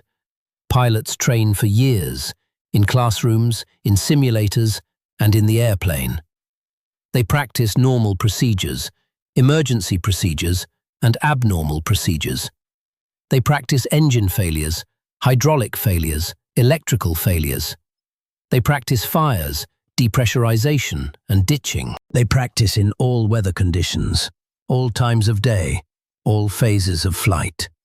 And they practice until the responses are automatic, until they can handle any situation that arises. The culture is the third element. The culture of safety that pervades the aviation industry. A culture that encourages reporting, that rewards honesty, that values learning from mistakes. A culture that recognizes that human error is inevitable and that the system must be designed to catch and correct errors before they lead to accidents. A culture that treats every near miss as a lesson, every incident as an opportunity to improve. This culture is embodied in the concept of CRM, Crew Resource Management. CRM is the idea that the crew, the pilots and the cabin crew, are a team and that they must work together effectively. They must communicate clearly, share information, and coordinate their actions. They must be aware of the situation, anticipate problems, and plan for contingencies. They must question decisions, challenge authority, and speak up when something seems wrong. And they must support each other, respect each other, and trust each other. The results of all of this, the redundancy, the procedures, the training, the culture, are remarkable. The accident rate for commercial aviation has been declining for decades. In the 1970s, there was about 1 accident for every 100,000 flights. Today, that rate is closer to 1 in every 5 million flights, and the trend is still improving. But the system is never finished. It's constantly evolving, constantly learning, constantly improving. Every accident is investigated thoroughly, not to assign blame, but to understand what happened and to prevent it from happening again. The lessons from each accident are shared across the industry, leading to new procedures, new regulations, new designs. The system learns, and it gets better. Consider the case of the de Havilland Comet, the first commercial jet airliner. In the early 1950s, several comets suffered catastrophic structural failures, breaking apart in flight. The investigation found that the failures were caused by metal fatigue, cracking in the fuselage around the windows and the antenna cutouts. The windows were square, and the sharp corners created stress concentrations, points where the stress was much higher than in the surrounding metal. The repeated pressurization cycles, the changes in pressure during each flight, caused fatigue cracks to start at these corners. The cracks grew with each cycle, eventually reaching a critical size and causing the fuselage to fail. The solution was simple. Round windows with smooth, blended corners reduce the stress concentrations. And the industry learned that fatigue is a critical factor in aircraft design. Today, fatigue is analyzed carefully, tested extensively, and managed through inspections and maintenance. The lessons from the comet are still with us. Consider the case of the DC-10 cargo door. In the early 1970s, several DC-10s experienced explosive decompression when their cargo doors opened in flight. The investigation found that the doors were not properly locked and that the locking mechanism was vulnerable to failure. The industry learned that critical systems like cargo door locks need to be fail-safe, designed so that they cannot be unlatched accidentally. And the industry learned that human factors are critical, that the design must account for how people actually operate the equipment, not how they should operate it. Consider the case of the Tenerife airport disaster in 1977. A KLM 747 and a Pan Am 747 collided on the runway, killing 583 people. The investigation found that the accident was caused by a combination of factors: fog, a miscommunication between the pilots and the tower, and a decision by the KLM captain to take off without clearance. The industry learned that communication is critical, that there must be clear, unambiguous, standardized phraseology. And the industry learned that authority must be balanced with assertiveness, that junior crew members must feel empowered to challenge their superiors when they believe something is wrong. Consider the case of the Air France 447 crash in 2009. The airplane, an A330, crashed into the Atlantic Ocean, killing all 228 people on board. The investigation found that the accident was caused by a combination of factors: a loss of airspeed data due to iced-over pitot tubes, a stall warning that confused the pilots, and a failure by the pilots to recover from the stall. The industry learned that automation can be a double-edged sword, that pilots must be trained to fly manually, to recognize and recover from stalls, to handle failures of the automated systems. And the industry learned that the interface between the pilots and the automation must be clear, intuitive, and reliable. These are just a few examples. Every accident teaches a lesson. Every lesson leads to an improvement. The system learns, and it gets better. And the result is an aviation system that is safer than it's ever been, safer than any other form of transportation, and getting safer all the time. So the next time you're on an aeroplane, think about the safety. Think about the redundancy, the procedures, the training, the culture. Think about the lessons learned from the accidents, the improvements made, the lives saved. Think about the system that is constantly evolving, constantly learning, constantly improving. And think about the people who make it all possible. The engineers, the pilots, the mechanics, the regulators, the investigators. They're all part of the system, and they're all committed to safety. It's a remarkable system, a triumph of human ingenuity and collaboration, and a testament to the power of learning. So we've explored the structure, the safety systems, the training, and the culture. We've seen how the entire aviation system is designed to be safe, redundant, and reliable. But there's one more dimension to this story that we need to examine. One more force that shapes everything we've talked about.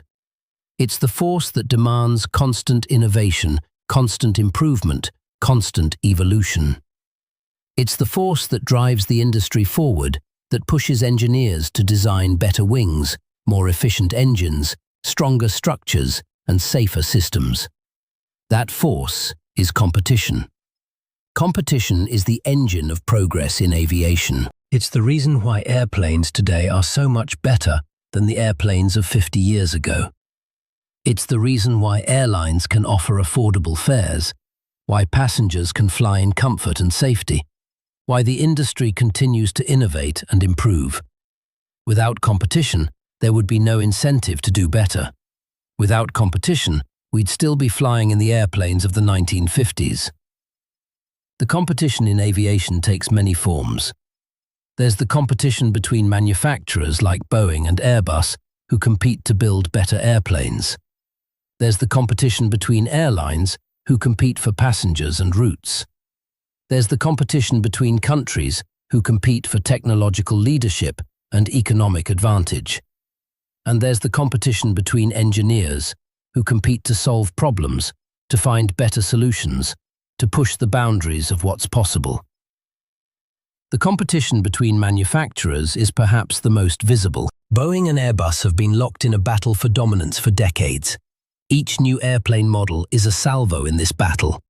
The Boeing 737, the Airbus A320, the Boeing 777, the Airbus A330, the Boeing 787, the Airbus A350. Each one is a response to the other, a claim of superiority, a bid for market share. This competition drives innovation. When Boeing introduced the 787 with its composite fuselage, its advanced aerodynamics, and its fuel-efficient engines, Airbus responded with the A350. When Airbus introduced the A380, the world's largest passenger airliner, Boeing responded with a redesign of the 747. The competition pushes both companies to improve, to innovate, to do better. The competition between airlines is equally intense. Airlines compete for passengers, for routes, for market share. They compete on price, on service, on schedule, on comfort. They compete by offering better food, better entertainment, better seats, better baggage handling. They compete by investing in new airplanes, by improving their operations, by reducing their costs. This competition benefits the passenger. It drives down fares, improves service, and increases choice. It's the reason why you can fly across the ocean for less than the cost of a nice dinner. It's the reason why you can choose between dozens of airlines, dozens of routes, dozens of schedules. It's the reason why the industry is constantly improving. But competition also has a darker side. It can lead to cost-cutting, to safety compromises, to corner-cutting.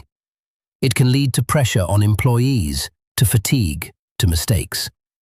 It can lead to a focus on the short term at the expense of the long term.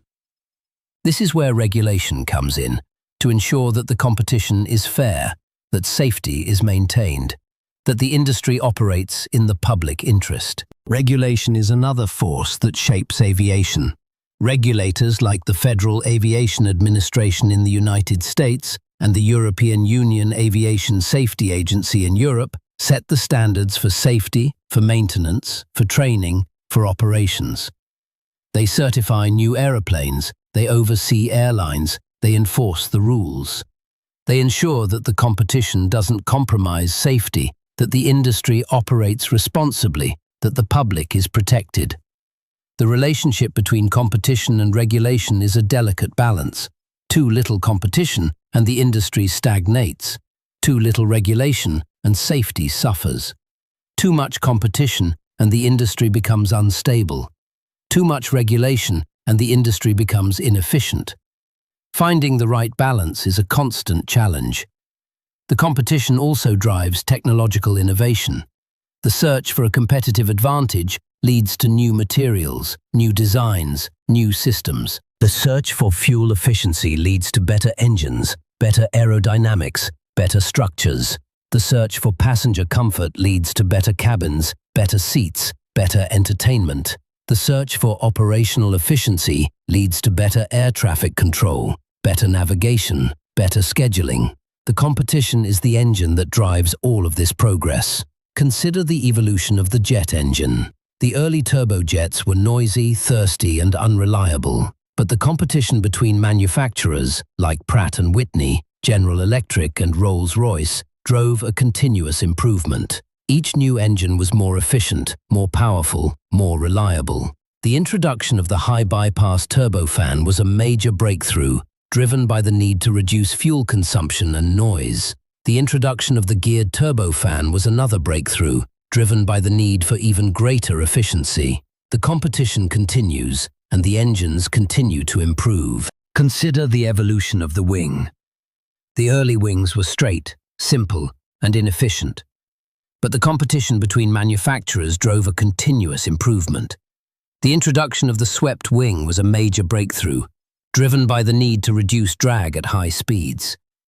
The introduction of the supercritical airfoil was another breakthrough, driven by the need for even greater efficiency. The introduction of winglets was another breakthrough, driven by the need to reduce induced drag. The competition continues, and the wings continue to improve. Consider the evolution of the cockpit. The early cockpits were full of steam gauges, analog instruments, and mechanical controls. But the competition between manufacturers drove a continuous improvement. The introduction of the glass cockpit was a major breakthrough, driven by the need to reduce pilot workload and improve situational awareness. The introduction of fly-by-wire was another breakthrough, driven by the need for greater control and stability. The introduction of the flight management system was another breakthrough, driven by the need for greater navigation accuracy and efficiency. The competition continues, and the cockpits continue to improve. The competition also drives the evolution of the entire aviation system. The competition between air traffic control providers drives the development of more efficient routes, more accurate navigation, and more reliable communication. The competition between airports drives the development of better facilities, better services, and better access. The competition between training providers drives the development of better simulators, better curricula, and better instructors. The competition drives progress everywhere, and the competition is global. European companies compete with American companies, with Asian companies, with companies from around the world. The competition is not limited by borders. It's a global competition, and it drives a global industry. This global competition benefits everyone. It spreads innovation, it reduces costs, and it improves quality. So the next time you're on an aeroplane, think about the competition. Think about the manufacturers, the airlines, the countries, the engineers. Think about the battles they've fought, the innovations they've created, the progress they've made. Think about the competition that has driven the industry to where it is today, and think about the competition that will drive it to where it will be tomorrow. It's a remarkable force, a powerful engine, and a driving force of progress. It's the competition that makes the war of flight worth fighting. So we've journeyed through the entire world of flight. We've explored the four forces: the wing, the engine, the controls, the structure, the safety systems, the competition. We've traced the history, the physics, the engineering. We've seen how each piece fits together, how the whole system works. And we've seen the war that's fought every second of every flight, the war between lift and weight, thrust and drag, the war that keeps the aeroplane in the air. But now, as we approach the end of this journey, I want to take a step back. I want to look at the bigger picture. Because the story of flight is not just a story about machines and forces, it's a story about humans. It's a story about the human spirit, about our endless curiosity, our relentless drive to explore, our refusal to accept limits. It's a story about how we looked at the birds and said, "We can do that." It's a story about how we built machines that could fly, and then built better ones, and then better ones. Think about what it took to get here. Think about the thousands of years of dreaming, the centuries of experimentation, the decades of painstaking engineering. Think about the lives lost, the sacrifices made, the lessons learned. Think about the genius of people like Cayley, Lilienthal, the Wright brothers, Whittle, and all the others who pushed the boundaries of what was possible.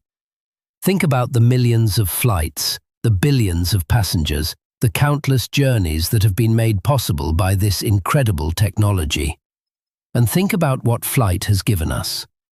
It's given us the ability to cross oceans in hours instead of weeks. It's given us the ability to visit distant lands, to experience different cultures, to connect with people on the other side of the world. It's given us the ability to transport goods, to deliver aid, to respond to disasters. It's given us the ability to see our planet from above, to understand its beauty and its fragility. It's given us a new perspective on ourselves and our place in the universe. Flight has transformed the world. It's changed the way we live, the way we work, the way we relate to each other. It's made the world smaller, more connected, more accessible. It's opened up possibilities that our ancestors could only dream of. And it's done all of this in just a little over a century. A single human lifetime. Think about what the next century will bring. The pace of innovation is only accelerating. New materials, new designs, new technologies are emerging every year. Electric propulsion, hybrid engines, autonomous flight, supersonic travel, even space tourism are all on the horizon. The future of flight is as exciting as its past. But with these new possibilities come new challenges. The environmental impact of aviation is real and growing. The industry must find ways to reduce its carbon footprint, to develop sustainable fuels, to improve efficiency. The safety challenges are also real, as systems become more complex, as automation increases, as the human role evolves. The industry must continue to learn, to adapt, to improve. And the human element will always be central. No matter how advanced the technology, no matter how sophisticated the automation, there will always be a need for human judgment, human skill, human compassion. The pilot will always be the ultimate authority. The one who makes the final decisions, who bears the final responsibility. The engineer will always be the one who pushes the boundaries, who solves the problems, who makes the impossible possible. The mechanic will always be the one who maintains the machines, who ensures their reliability, who keeps them safe. The air traffic controller will always be the one who guides the traffic, who ensures the separation, who keeps the skies safe. These are the people who make flight possible, the people who dedicate their lives to this incredible endeavor, the people who are passionate about aviation, who love the machines, who love the sky. They are the heart of aviation, the soul of flight. So the next time you're on an airplane, look around you. Look at the passengers, the crew, the pilots. Think about the journey you're on, the miles you're covering, the height you're at. Think about the millions of people who have flown before you, the millions who will fly after you. Think about the dream of flight that has inspired generations. And think about the reality of flight that we live with every day. Flight is not just a mode of transportation. It's a symbol of human achievement, human potential, human spirit. It's a reminder that we are capable of incredible things when we work together, when we dream big, when we refuse to give up.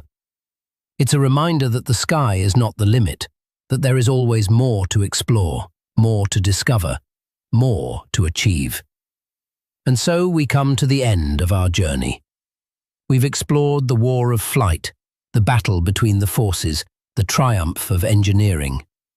We've seen how the wing generates lift, how the engine produces thrust, how the structure holds everything together. We've seen how the pilot controls the aeroplane, how the systems protect it, how the industry evolves.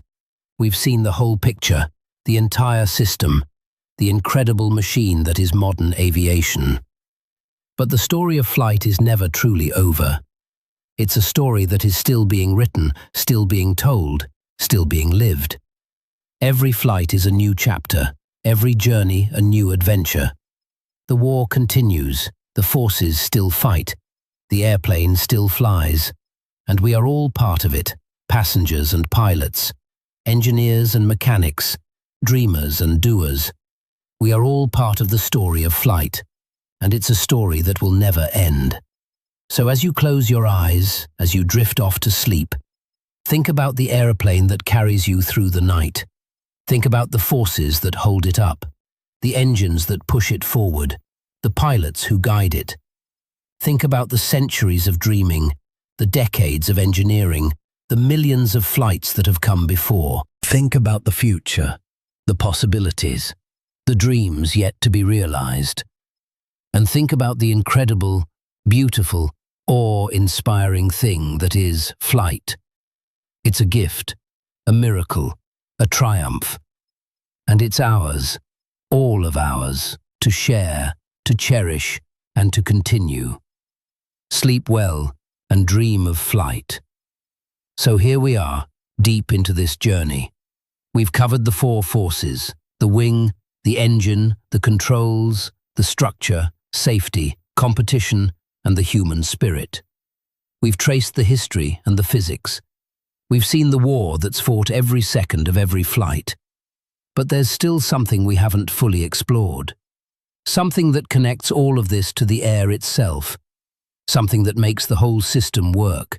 That gives the wing its lift, the engine its thrust, the control surfaces their authority. That something is the atmosphere. The ocean of air that surrounds our planet, that we move through, that we breathe, that we fly in.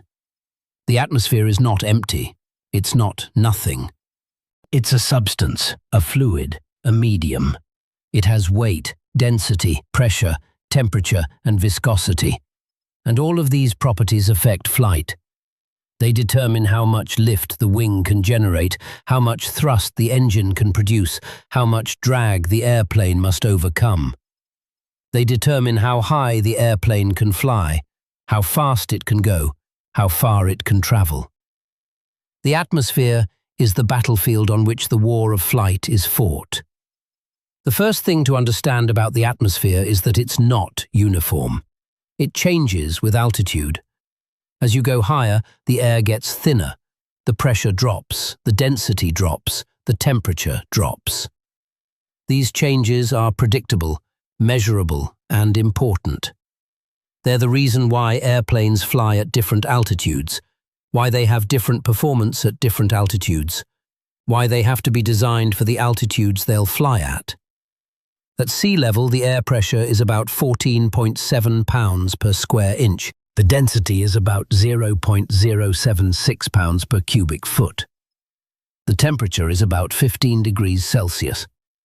These are the standard conditions that engineers use as a baseline, a reference point. But as you climb, everything changes. At 10,000 feet, the pressure drops to about 10.1 pounds per square inch. The density drops to about 0.056 pounds per cubic foot. The temperature drops to about -5 degrees Celsius. The air is thinner, colder, and less dense. The wing generates less lift at the same speed. The engine produces less thrust. The airplane needs more speed to generate the same lift, more power to maintain the same speed. At 20,000 feet, the pressure drops to about 6.8 pounds per square inch. The density drops to about 0.038 pounds per cubic foot. The temperature drops to about -25 degrees Celsius. The air is even thinner, even colder, even less dense. The wing generates even less lift. The engine produces even less thrust. The airplane needs even more speed, even more power. At 30,000 feet, the pressure drops to about 4.4 pounds per square inch. The density drops to about 0.026 pounds per cubic foot. The temperature drops to about -45 degrees Celsius. The air is very thin, very cold, very light. The wing generates very little lift. The engine produces very little thrust. The airplane needs very high speed, very high power. At 40,000 feet, the pressure drops to about 2.7 pounds per square inch. The density drops to about 0.018 pounds per cubic foot.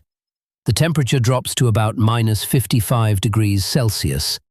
The air is extremely thin, extremely cold, extremely light. The wing generates barely enough lift to keep the airplane flying. The engine produces barely enough thrust to maintain speed. The airplane is at the edge of its performance envelope.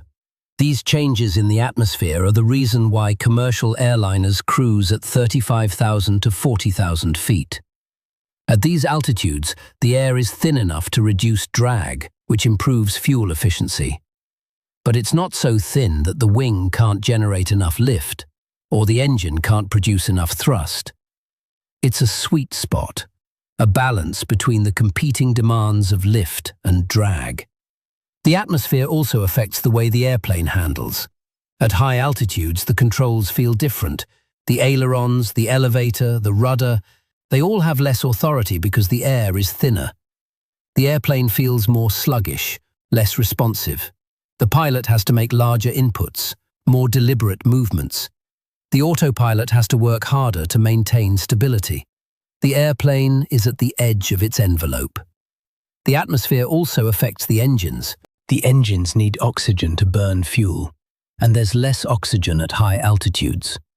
The engines produce less thrust, which means the airplane has less power, less acceleration, less climb performance. The engines also have to work harder to maintain the same thrust, which means they burn more fuel, run hotter, and wear out faster. This is why high-altitude performance is such a critical factor in aircraft design. The atmosphere also affects the structure. The airplane is pressurized, meaning the cabin is kept at a lower altitude, typically about 8,000 feet, while the outside air is at 35,000 feet. This pressure difference creates a stress on the fuselage, a hoop stress that tries to expand the skin like a balloon. The structure must be strong enough to resist this stress, to hold the pressure, to keep the cabin safe. This is why the fuselage is so carefully designed, so meticulously inspected, so rigorously maintained. The atmosphere also affects the weather. Wind, turbulence, storms, icing.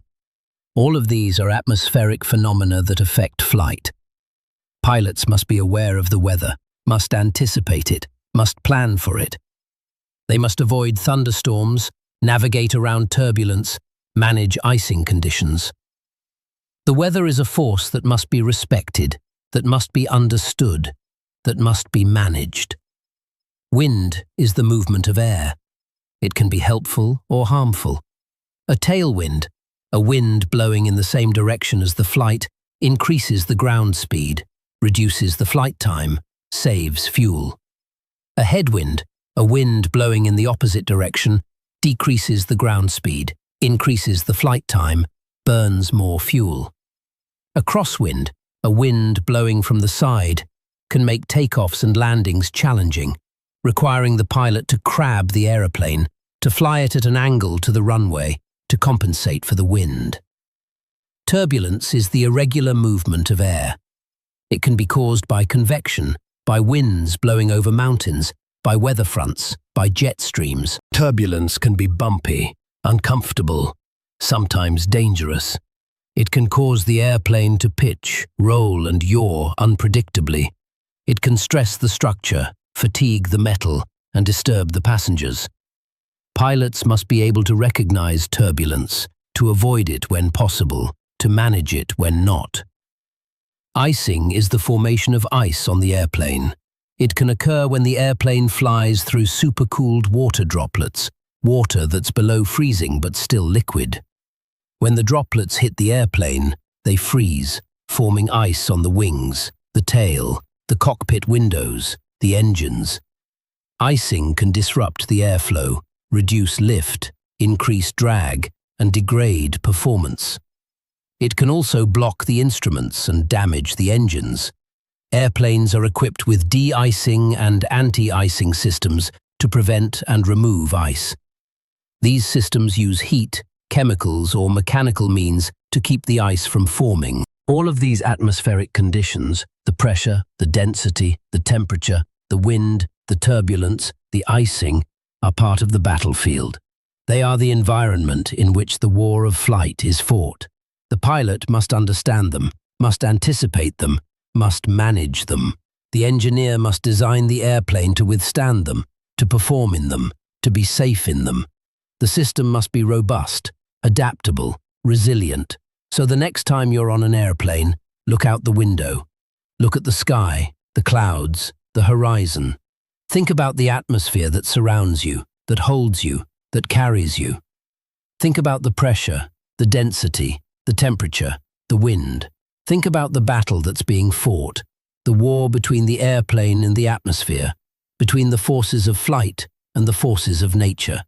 And think about the pilot, the engineer, the system that makes it all possible. It's a remarkable achievement, a testament to human ingenuity and a tribute to the power of understanding. The atmosphere is the battlefield, and we are the warriors. So we've explored the atmosphere, the ocean of air that surrounds us, that we move through, that we fly in. We've seen how it changes with altitude, how it affects lift, thrust, drag, and control. We've seen how weather, wind, turbulence, and icing are all part of the battlefield. But there's one more dimension to this story that we need to examine. One more piece of the puzzle that connects everything we've talked about. That piece is the pilot, the human being at the center of this entire system, the one who manages the war, who balances the forces, who guides the aeroplane through the sky. The pilot is the most remarkable part of the whole system, not because they're superhuman, not because they have special powers, but because they're human. They're just like you and me. They have the same fears, the same doubts, the same limitations. And yet, they've trained themselves to do something extraordinary.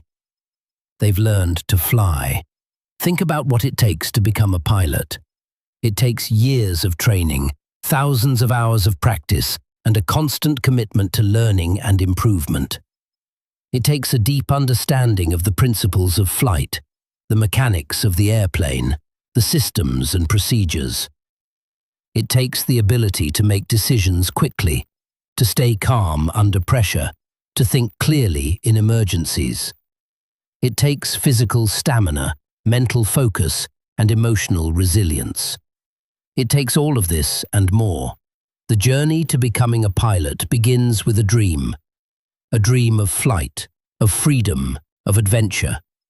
A dream that starts when you're young, when you look up at the sky and see an airplane passing overhead, and you wonder what it would be like to be up there. That dream never leaves you. It drives you, motivates you, pushes you forward. The first step is learning to fly. You start in a small aeroplane, a Cessna or a Piper, with an instructor sitting next to you. You learn the basics: how to start the engine, how to taxi, how to take off, how to fly straight and level, how to turn, how to climb, how to descend, how to land. You learn the controls, the instruments, the procedures. You learn to feel the aeroplane, to sense what it's doing, to anticipate its movements. You learn to be smooth, precise, and consistent. You also learn the theory. You study aerodynamics, weather, navigation, regulations, and systems. You learn how the wing generates lift, how the engine produces thrust, how the controls affect the aeroplane. You learn how to plan a flight, how to read a chart, how to calculate fuel consumption, how to file a flight plan. You learn how to talk to air traffic control, how to communicate with other pilots, how to work as part of a team. And you practice. You practice takeoffs and landings, steep turns, stalls, and emergency procedures. You practice in different weather conditions, at different times of day, at different airports. You practice until the actions become automatic, until you don't have to think about them, until they're part of your muscle memory. After you get your private pilot license, the training continues. You work toward more advanced ratings. The instrument rating, which allows you to fly in poor visibility, relying solely on the instruments. The commercial rating, which allows you to fly for hire. The multi-engine rating, which allows you to fly airplanes with more than one engine. And eventually, the airline transport pilot license, which allows you to fly for a commercial airline. Along the way, you accumulate hours, hundreds, then thousands of hours. You fly in all kinds of conditions, in all kinds of airplanes. You learn from your mistakes, from your successes, from the experiences of others. You build a logbook, a record of your flights, your experiences, your growth. And finally, after years of training and experience, you're hired by an airline. You start as a first officer, sitting in the right seat, working with a captain who has even more experience. You learn the airline's procedures, its culture, its way of doing things. You fly routes, manage schedules, deal with passengers and crew. You continue to learn, continue to improve, continue to grow. And eventually, you become a captain.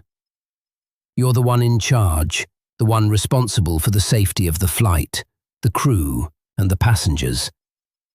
You're the one who makes the final decisions, who bears the ultimate responsibility.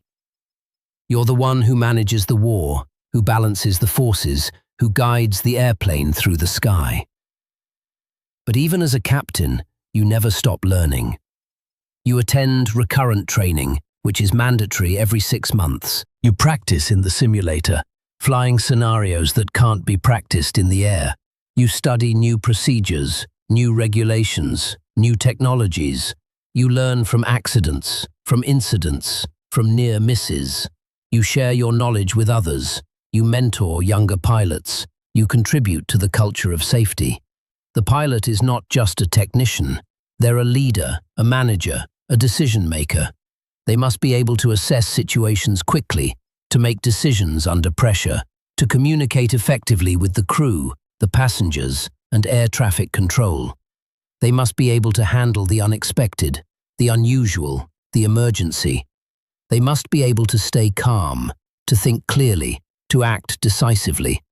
And the pilot must be able to manage the war between the 4 forces. They must be able to balance lift and weight, thrust and drag. They must be able to adjust the controls, manage the engines, and maintain the configuration. They must be able to anticipate changes, to respond to disturbances, to maintain the equilibrium. They must be able to fly the aeroplane. So the next time you're on an aeroplane, look at the cockpit door. Think about the pilot on the other side. Think about the years of training, the thousands of hours of experience, the countless decisions made. Think about the responsibility they carry, the weight they bear. Think about the skill, the knowledge, the judgment that they bring to every flight. And think about the trust you place in them, the trust that they have earned. The pilot is the heart of the system, the one who makes it all work, the one who manages the war. And it's a war that never ends, a war that's fought on every flight, a war that's won by skill, knowledge, and judgment. It's a war that we can all be grateful for, because it keeps us safe, it keeps us flying, and it keeps us connected. The pilot is the hero of this story, and they deserve our respect, our admiration, and our gratitude. So we've explored the pilot, the human being at the center of this entire system, the one who manages the war, who balances the forces, who guides the aeroplane through the sky. But there's one more dimension to this story that we need to examine. One more piece of the puzzle that connects everything we've talked about. That piece is the journey itself. The experience of flight, from the moment you step into the airport to the moment you step off the aeroplane at your destination. It's a journey that millions of people make every day. And yet it's still something remarkable, something special, something that never loses its wonder. Think about what it means to fly. You walk into an airport, a building that's designed to handle thousands of people, millions of bags and countless flights. You check in, you go through security, you wait at the gate, and then you board the airplane. You find your seat, you stow your bag, you buckle your seatbelt, and then the engines start. The airplane begins to move, and you're on your way. You feel the acceleration as the airplane takes off. You feel the wheels leave the ground, the sensation of rising, the view of the ground falling away. You see the city shrink, the houses become tiny, the roads become lines. You see the clouds, the sky, the horizon. You're flying. For the next few hours, you're suspended in the sky. You're above the weather, above the world, above the noise and the chaos. You're in a different realm, a quiet, peaceful place where time seems to slow down. You can read, you can sleep, you can watch a movie. You can just look out the window and think. It's a unique experience, a rare opportunity to disconnect, to reflect, to recharge. And then you descend. The airplane begins its approach. The landing gear comes down, the flaps extend. You feel the change in speed, the change in attitude, the change in sound. You see the ground getting closer, the details becoming sharper, the colors becoming brighter. And then you touch down. The wheels meet the runway, and you're back on the ground. The journey is over.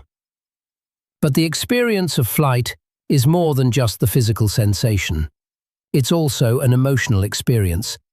It's the excitement of travel, the anticipation of arrival, the joy of seeing new places. It's the comfort of returning home, the relief of being safe, the satisfaction of a journey completed. It's a mix of emotions, a blend of feelings, a rich and complex experience. And it's a shared experience. You're not alone on the aeroplane. You're with hundreds of other people, each on their own journey, each with their own story.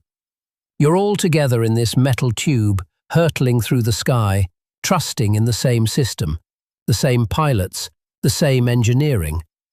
You're all part of the same journey, the same adventure. Think about the diversity of the passengers. There are business travelers heading to meetings, closing deals, building careers. There are families going on vacation, making memories, spending time together. There are students returning to school, starting new lives, chasing dreams. There are seniors visiting grandchildren, exploring the world, enjoying their retirement. There are people from every country, every culture, every walk of life. And they're all on the same aeroplane, all heading in the same direction, all sharing the same experience. And think about the crew, the pilots, the flight attendants, the ground staff. They're working together as a team to make the journey safe, comfortable, and enjoyable. They're professionals, dedicated to their work, committed to their passengers. They're the ones who manage the war, who ensure the safety, who provide the service. They're the ones who make the journey possible. The journey of flight is a remarkable thing. It's a testament to human achievement, a symbol of human progress, a reflection of human ingenuity. It's a journey that connects people, places, and cultures. It's a journey that makes the world smaller, more accessible, more united. And it's a journey that we can all share, all appreciate, all cherish. So the next time you're on an airplane, take a moment to appreciate the journey. Look out the window, look at the sky, look at the clouds. Think about the distance you're covering, the speed you're traveling, the height you're at. Think about the millions of people who have made this journey before you, the millions who will make it after you. Think about the wonder of flight, the magic of travel, the beauty of the world below. And think about the war that's being fought, the war between the forces. Think about the wing, the engine, the controls, the pilot. Think about the structure, the safety, the competition, the atmosphere. Think about all of the pieces that come together to make this journey possible. It's a remarkable system, a remarkable achievement, and a remarkable experience. The journey of flight is a gift of speed, of convenience, of connection, a gift of perspective, of wonder, of awe. It's a gift that we should never take for granted, that we should always appreciate, that we should always cherish. So the next time you fly, take a moment to be grateful. Grateful for the technology, grateful for the people, grateful for the journey. And grateful for the war that's being fought, the war that makes it all possible. It's a war that we're winning, one flight at a time. So we've explored the journey, the experience of flight, from the moment you step into the airport to the moment you step off the airplane. We've seen the wonder, the emotion, the connection. But there's still one more dimension to this story that we need to examine. One more piece of the puzzle that ties everything together. That piece is the future. The future of flight, the possibilities, the challenges, the dreams. Because the story of flight is not just about the past and the present. It's also about what's to come, what we can achieve, what we can imagine. The future of flight is incredibly exciting. New technologies, new designs, new concepts are emerging every year. Electric propulsion, hybrid engines, autonomous flight, supersonic travel, hypersonic travel, space tourism, all of these are on the horizon. And they all have the potential to transform the way we fly, the way we travel, the way we live. Let's start with electric propulsion. Electric airplanes are already here in small sizes for training and short hops. But the technology is advancing rapidly. Batteries are getting better, motors are getting more efficient, and the whole system is becoming more practical. In the next decade, we'll see electric airplanes for regional flights, carrying up to 50 passengers for distances of up to 500 miles. And beyond that, the possibilities are enormous. Electric propulsion is cleaner, quieter, and more efficient than traditional engines. It could reduce emissions, lower noise, and cut costs. It could make flying more accessible, more sustainable, and more enjoyable. Hybrid engines are another promising technology. These combine electric motors with traditional engines, using the electric motors for takeoff and climb, where power demand is highest, and the traditional engines for cruise, where efficiency is most important. Hybrid engines could reduce fuel consumption, lower emissions, and extend range. They could be a stepping stone to fully electric flight, a bridge to a cleaner, greener future. Autonomous flight is another exciting frontier. Autopilots have been around for decades, but they still require human pilots to monitor, manage, and intervene. Fully autonomous flight, where the airplane flies itself from takeoff to landing, is the next step. It could reduce pilot workload, improve safety, and lower costs. It could allow airplanes to fly more efficiently, more precisely, and more reliably. It could open up new possibilities for cargo, for surveillance, for exploration. But it also raises questions about trust, about control, about the role of humans in the system. And these questions will need to be answered carefully, thoughtfully, and responsibly. Supersonic travel is making a comeback.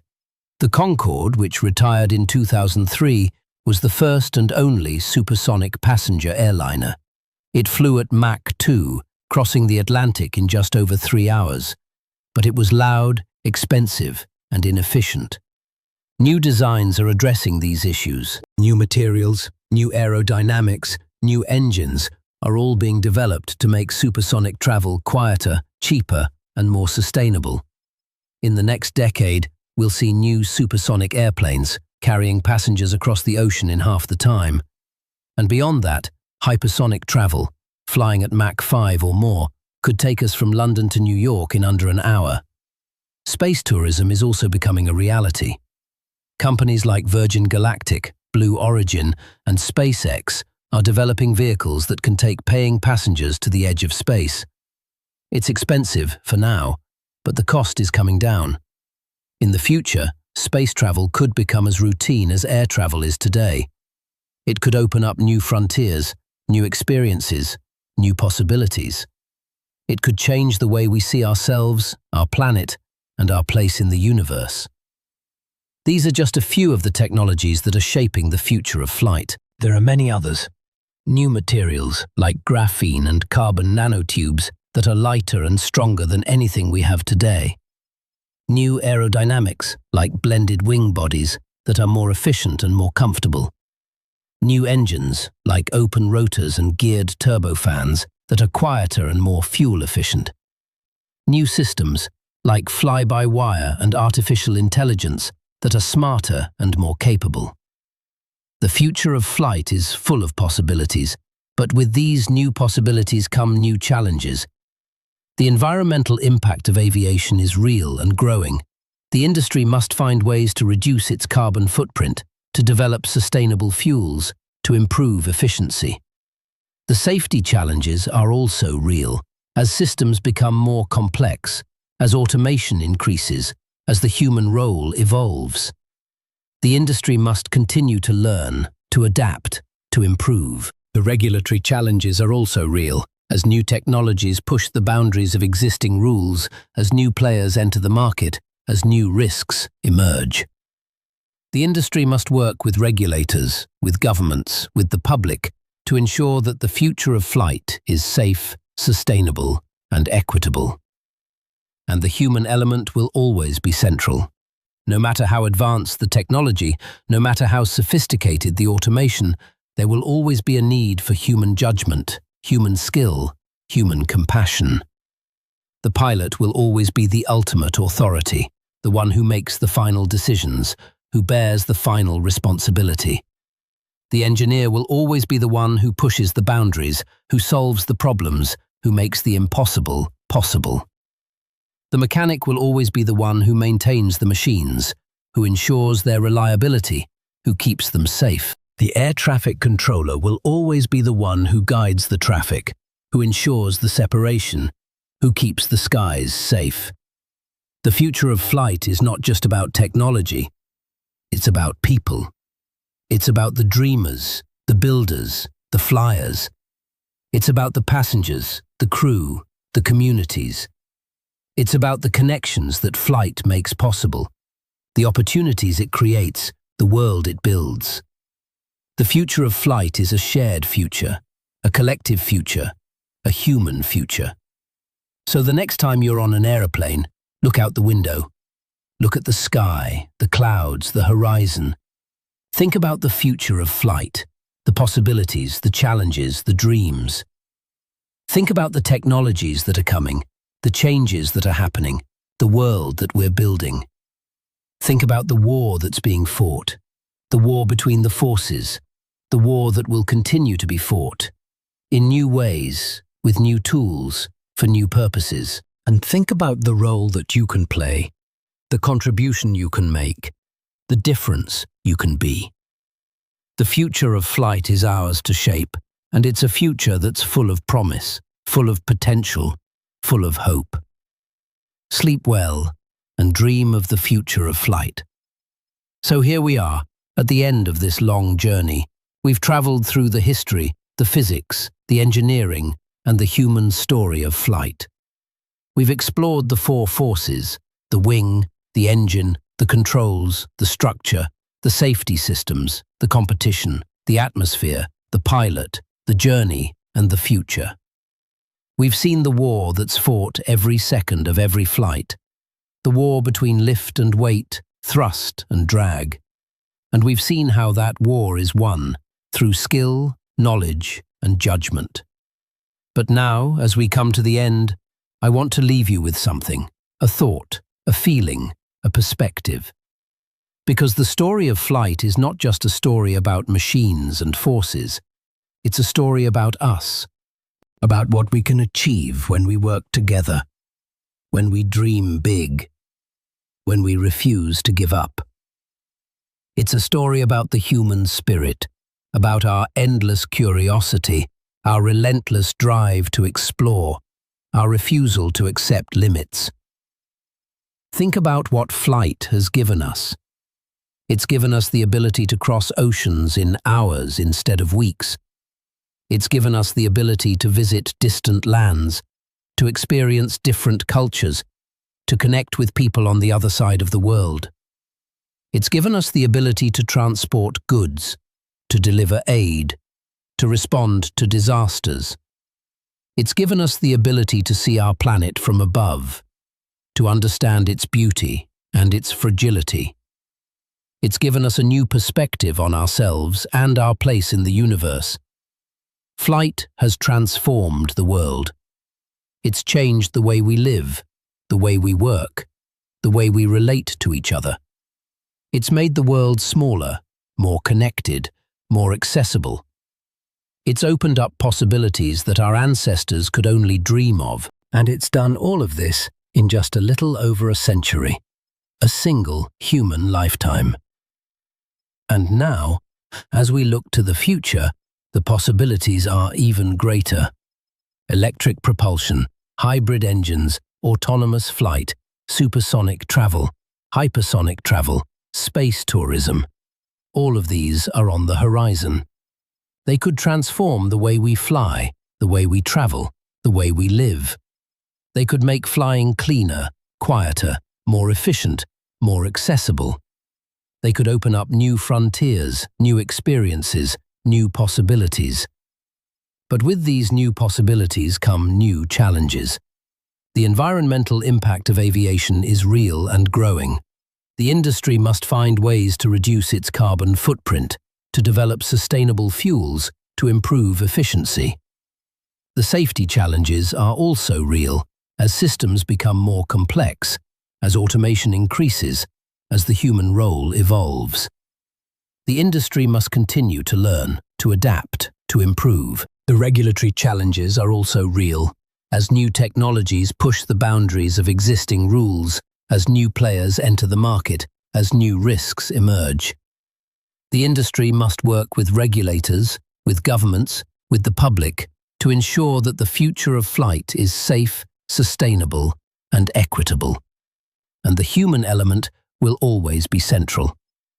No matter how advanced the technology, no matter how sophisticated the automation, there will always be a need for human judgment, human skill, human compassion.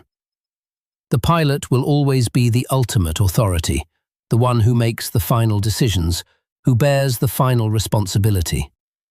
The engineer will always be the one who pushes the boundaries, who solves the problems, who makes the impossible possible.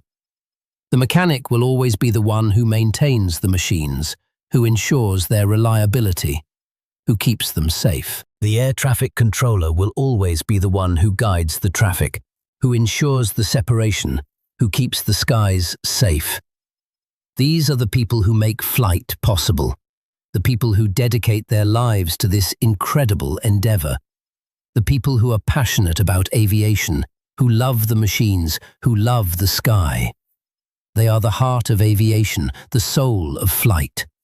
So the next time you're on an aeroplane, take a moment to appreciate it. Appreciate the technology, the engineering, the skill. Appreciate the people who make it all possible. Appreciate the journey, the experience, the wonder. Appreciate the war that's being fought, the war between the forces, the war that keeps you safe, that keeps you flying, that keeps you connected. And remember that flight is not just a mode of transportation, it's a symbol of human achievement, human potential, human spirit. It's a reminder that we are capable of incredible things when we work together, when we dream big, when we refuse to give up. It's a reminder that the sky is not the limit, that there is always more to explore, more to discover, more to achieve. So as you close your eyes, as you drift off to sleep, think about the aeroplane that carries you through the night. Think about the forces that hold it up, the engines that push it forward, the pilots who guide it. Think about the centuries of dreaming, the decades of engineering, the millions of flights that have come before. Think about the future, the possibilities, the dreams yet to be realized. And think about the incredible, beautiful, awe-inspiring thing that is flight. It's a gift, a miracle, a triumph. And it's ours, all of ours, to share, to cherish, and to continue. Sleep well, dream of flight, and know that the war will continue tomorrow and that we will win it, one flight at a time. And so, here we are, at the end of this long, slow journey. We have traveled through everything. Through the history, the physics, the engineering, the human stories. We have seen the war of the four forces that never stops. We have understood how the wing outsmarts gravity, how the engine carves a path through resistance, how the pilot holds that fragile balance. We have looked into the past, the present, and the future of flight. But right now, in this moment, all of that remains somewhere out there, beyond this room. Somewhere in the sky, aeroplanes are still flying, and inside them, the same war continues. Somewhere, pilots are watching their instruments. Somewhere, engineers are monitoring systems. Somewhere, passengers are gazing out at the clouds. And you are here, in the quiet, in the stillness, in the peace. And perhaps that is the most remarkable thing about this entire story, that all of this complexity, all of this power, all of these forces exist out there, while you can simply lie here and do nothing. You can simply breathe. You can simply be. This extraordinary machine of the world operates without your involvement. And that is beautiful. We began this conversation with the image of you lying in the dark, while somewhere up there, 10,000 aircraft are in the sky. We have traveled a long road to understand how they do it, and now that we know all of this, we can look at them differently. We can see behind the smooth surface of the wing the centuries of experimentation. We can hear behind the hum of the engines the voices of the engineers who built them piece by piece. We can feel beneath the graceful flight the very war they fight every second. But most importantly, we can simply let it go. We can allow this knowledge to be there without clutching it, without trying to hold on. Because knowledge is not a burden.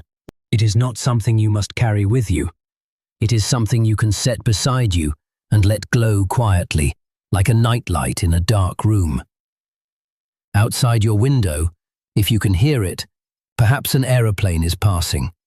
You cannot see it, but it is there. It is cutting through the night sky, and inside it someone is looking down at the city lights, at the dark fields, at the rivers glinting in the moonlight. And they do not know that you are here, that you are thinking of them. But that does not matter.